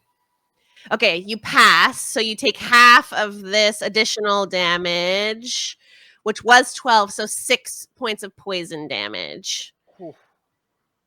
Poison, you see the creature is immune to. Damn it. Okay. So just 4 piercing then. 4 piercing. All right. The creature is looking a little hurt at this point. You see from different parts of like Sam's body, you see like different mouths are like just undulating in pain, like just just like in different places. And as your turn ends, it will take its last legendary action of the round. And it's gonna look at you. Give me a charisma save, Valistry. Okay. Is this a spell? This is not a spell. Okay. Oh my god. 12 F. You are charmed. The directive is kill everyone else. Okay. After which, it is the creature's turn. Ooh. Let's see. This is a very fun stat block I made. What do I want to do? You know what? Let's start with a classic. It's gonna cast a spell. I need everyone except for, I believe. Actually, no. This would be everyone. Give me a dex save. Oh. All right. Ooh. Oh, 16. 6. 14. Dirty ah, 20. Also 14. 7. Anyone who rolled under a 17. Oh wow. Let me just roll the damage dice. Oh god. Takes 32 fire damage. What? Okay. I'm gonna use my ring of evasion. As the creature casts fireball on all of you. Fourth level. Shit, I'm So gonna need some DM, healing. Yes. DM, I am down -1. You fall down at -1. I'm As the fire still, subsides, you just like see Jellovish is down on the ground. I'm still positive 3. All good. 28. Someone heal me, please. One fireball. This squishy ass party. Oh my god. How about do we still take damage even if we passed, right? Success is half damage. Yeah. So, Okay, so that'll that be was- For 16. evasion, 16. Yeah, you would take 16 damage on success. Would take uh, 8 because You would heart take 8. resistant. Exactly. Yeah. You did So speaking of evasion. yourself, I'm doing fine. yeah, I did my ring of evasion, so I succeed, and then have evasion, so I take no damage. Wow. Yeah, Lucky monk. Oh monks. yay, monks. And you'd see as you do that, the one of the eyes clocks you and just goes, interesting. Maybe I should be on you instead. You Why were. give me a potion, guys? And that is the action it did. It doesn't have bonus action, so that's its turn. You see, next is it's Trevor's turn. He gets up. He's a little fucked up from that fireball himself. He isn't looking great, but he has decent HP. You see, he's gonna run up to within 10 feet of the creature. He's gonna use his bonus action to activate his Crimson Right, and he's gonna take one attack with his sword and the other with the whip. As you see, he goes for the swings. The whip and sword like light up as the whip is like on fire and the sword is crackling with lightning.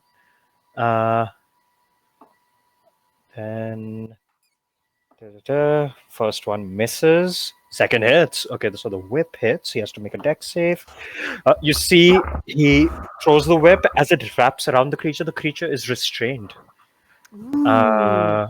As it gets restrained, you see lightning calls through, and the creature takes pretty hefty lightning damage from that, which you also learn Nice. it resists. Oh, Mm. Understood. And all right. Next we have Mallet. Yes, sir. So what's the situation right now? How far am I from this? 30 feet. 30 feet. Oh, that's far. Can I cast Life Sap? Life sap. All right. Is that a roll to hit? No. It's 60 feet range. All right. So I will cast Life Sap. Damage is 13. Con save, right? Yes. Natural 1 on the con save. Let's go. Damn. It's gonna use a legendary resistance to pass it. So Oh, it'll no, no heals for Arey. me. Bro, I'm dead. For my bonus action. For my bonus action, does anyone need bardic inspiration? Perhaps to heal me. Wait. I don't Uh-huh. use silvery barbs very often. I can actually use it when a creature within that I can see succeeds on an ability on a saving throw.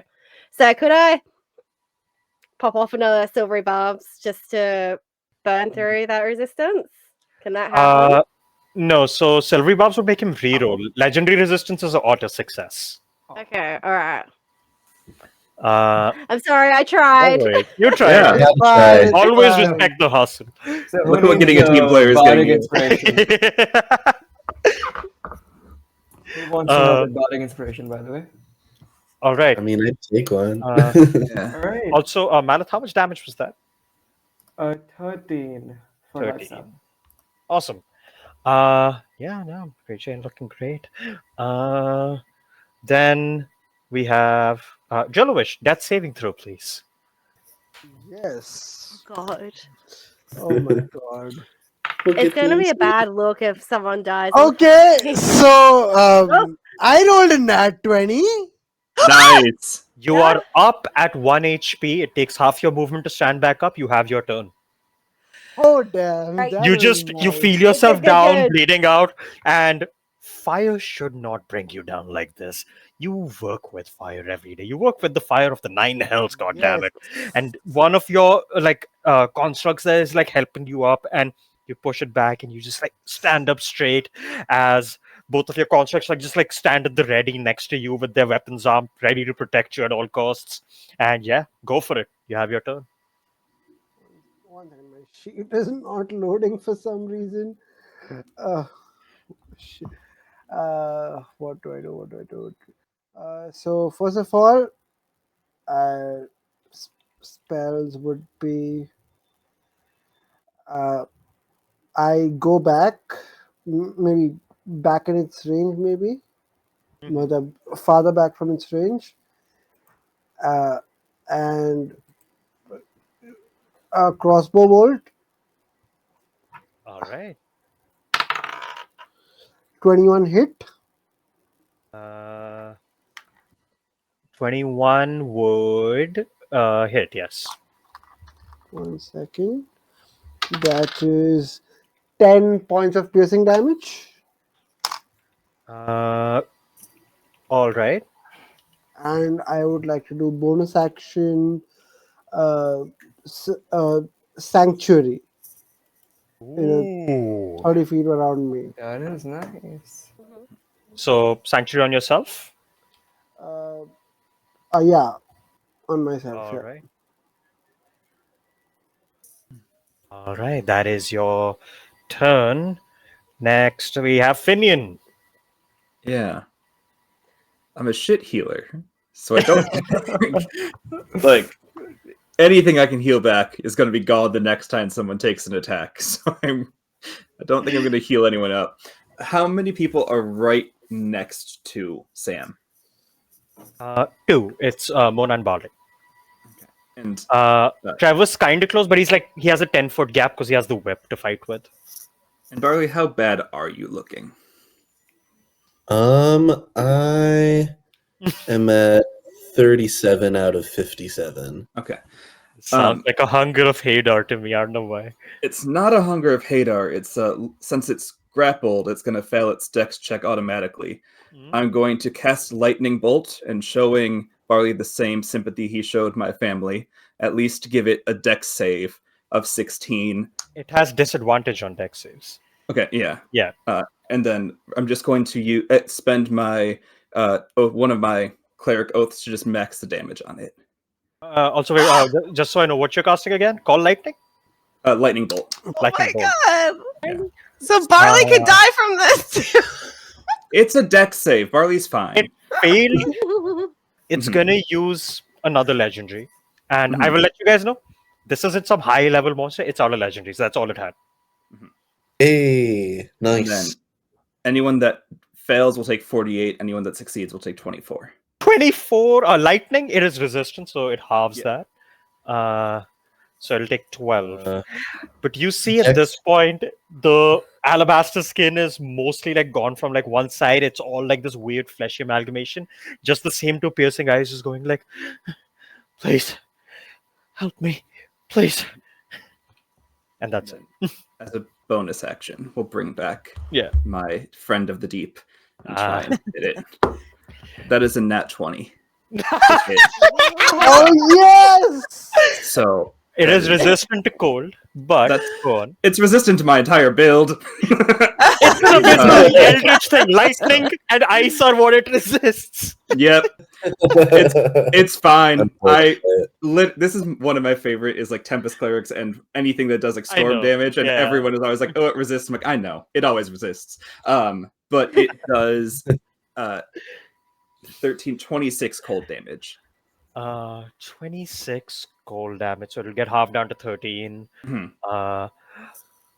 Holy shit! Yeah, it's Is great. it dead yet? It is not dead yet, Oh. but Barley, it's your turn. Is it bloodied? Is it? It is bloodied. More than half. If Okay. its speed is reduced by 10, It really So doesn't you- need to move, but okay. yeah, it's what I got. I know.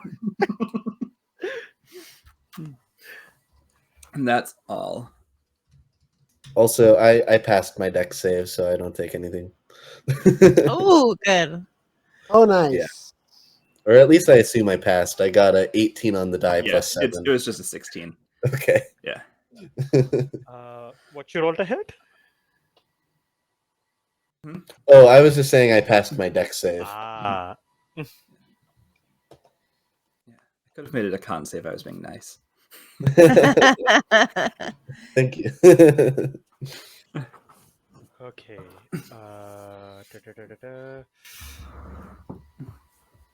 It fails.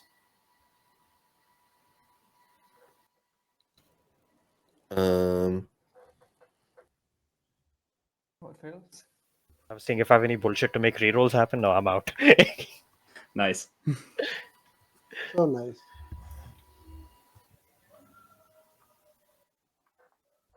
So whose turn is it right now? It's your turn, Barley. Oh, okay. Cool. Then I'm going to hit it with some more punches. Also, you have my bardic inspiration, so you can Ah, utilize thank that if you you. like. Let's see. That's a 15, so I think I will use that bardic. I think I should hopefully be able to get it to a hit. All right, that's a 19 to hit. Let's go. That hits. How do you want to do this? Oh, nice. Hell yeah! It was on Yeah. 3 HP. Nice. I survived. Yeah, I just start just wailing on it. I rose back from the 9 health for this. And I just take whatever, just hitting it right in all the squishy parts. If there's will like ask- a slug that tries yeah. to get on me, I just punch I it. will ask here. Are you trying to keep the hits subdued or are you going full force? God, is there any reason to like not kill this? I guess I gave you It your was like choice. possessed. He's a civilian. Oh yeah, I keep on Robot. It's a robot. Then I will try to go for non-lethal then. All right. In that case, you go for these punches as it's like, Craig panicking. In this moment, you see one big tendril with an eye and a mouth on it, like shoots towards you, and you straight up punch through it as it just like splatters. And as that happens, you see this person, like, their eyes kind of like, are still glowing like that, but like they are fucked up, bloodied, and whatnot. And they just slowly begin to like kind of fall forward towards you, and they just go, It's voices are gone. Thank you.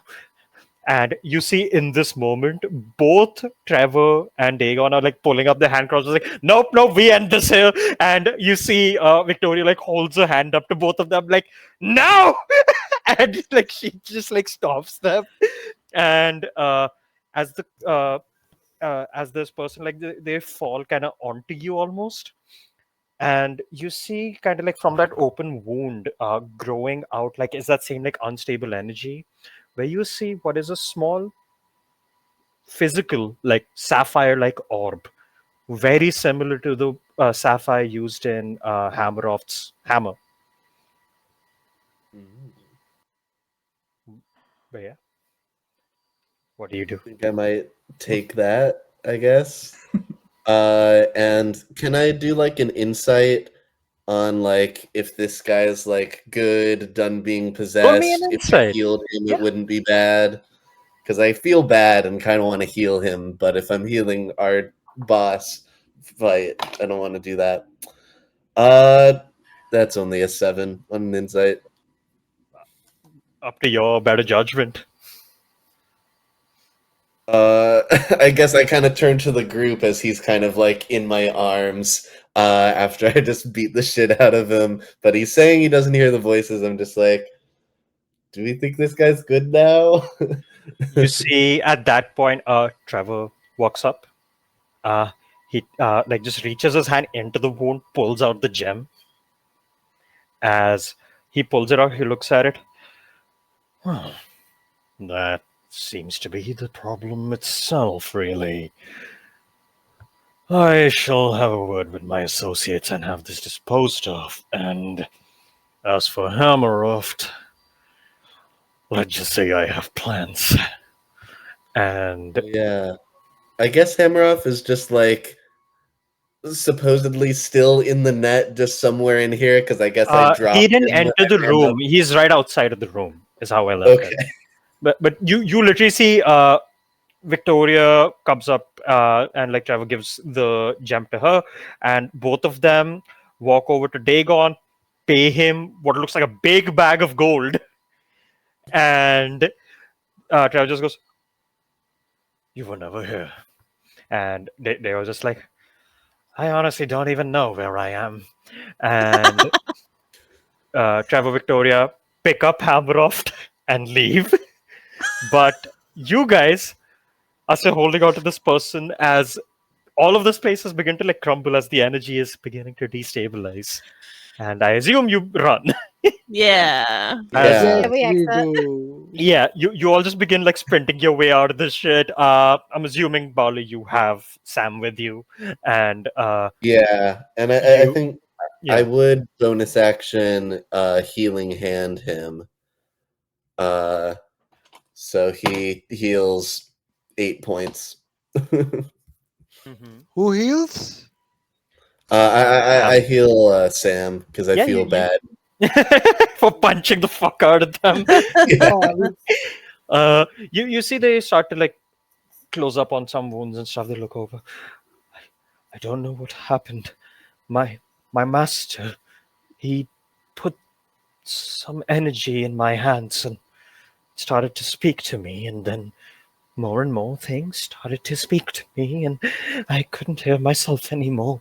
I thank you for getting me out. But I and like kind of like looks around at like the city collapsing. Like, did did I do this? Yes. Gods, I don't want to go back there. I want to leave this place. You can join me on the sea if you'd like. You see, they look up and just go, the sea. I've read about it. What is it like? It's vast, it's unknowable, it's dark, it's a fun place. Fun. I haven't tried that before, but I suppose it would be better than this. And like kind of like reaches out to like try and shake your hand essentially, and you guys like make your way out, and you see around this point like since like Trevor and all like they got a little ahead of you since they were carrying Sam with them. You see they made their way back to kind of like calm the people like we got this, we have this handled.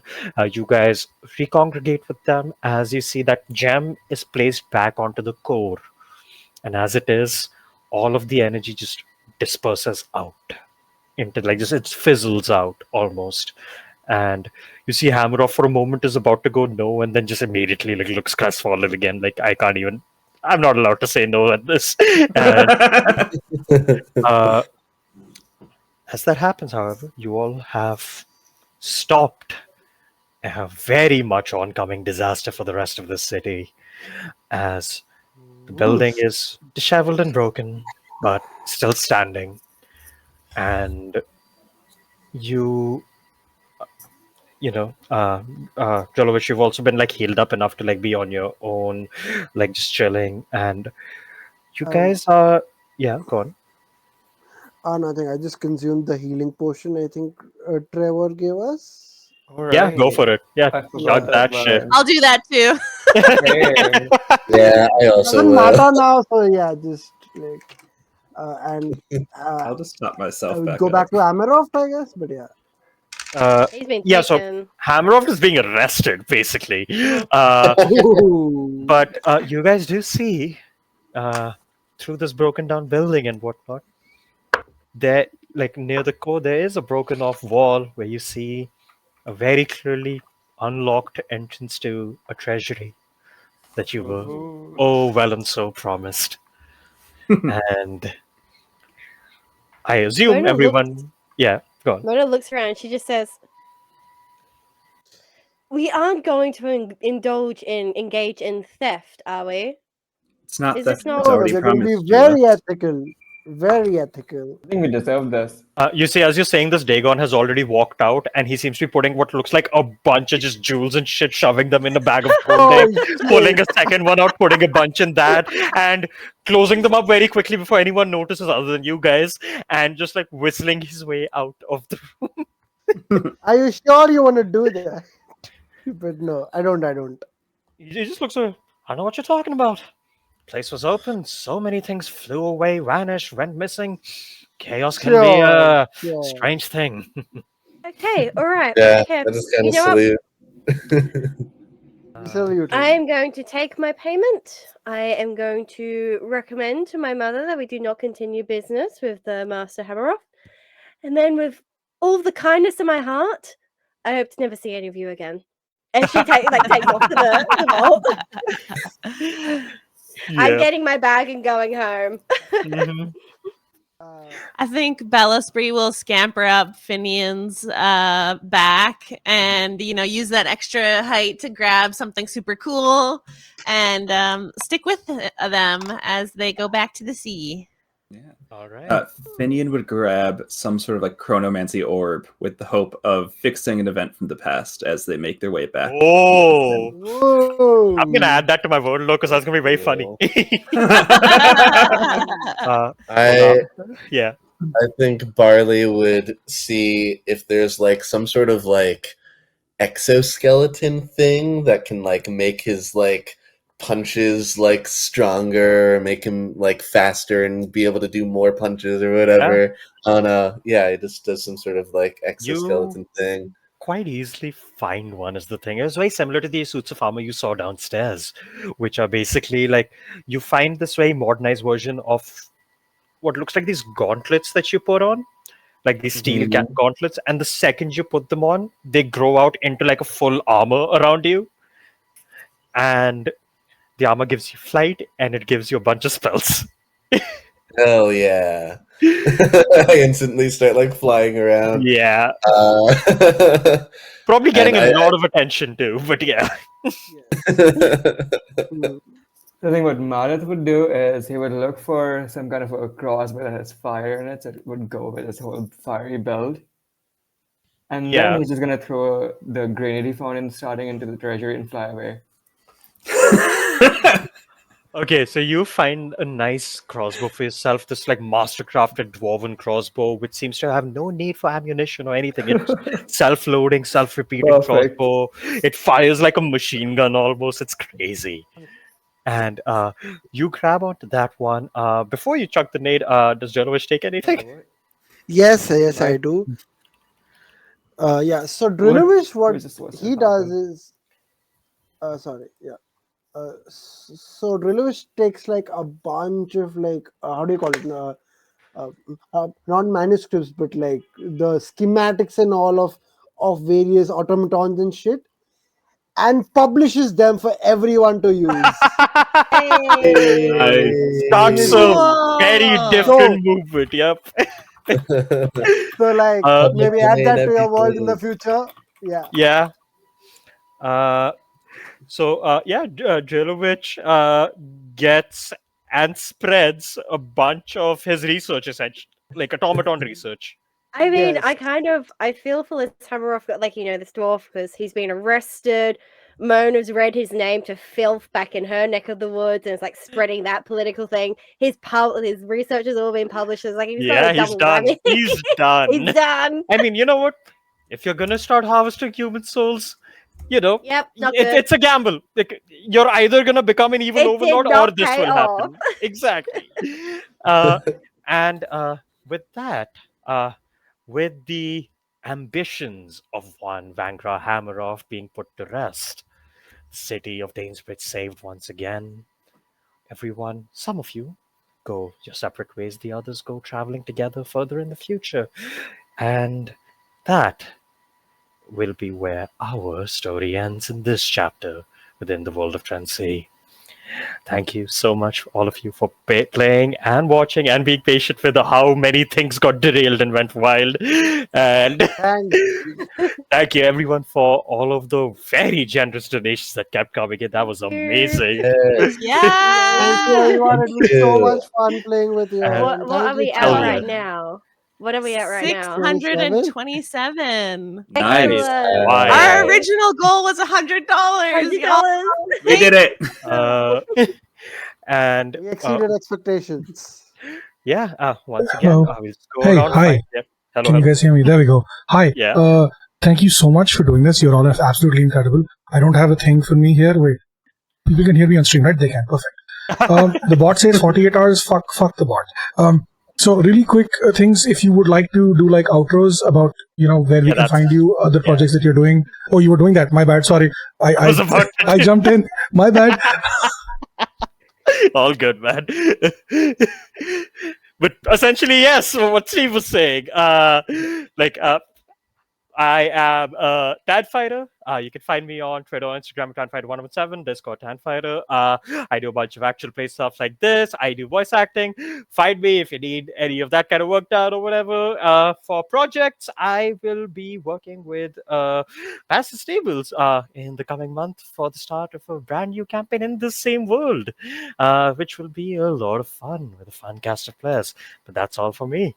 Once again, we'll go around the table. Where can we find you and all the amazing things everyone's doing here? Sean. Yep. So I am Sean. You can find me across Threads and Instagram and our podcast as Help Action Needed. We are a narrative-based TTRPG, lots of gays, very fun.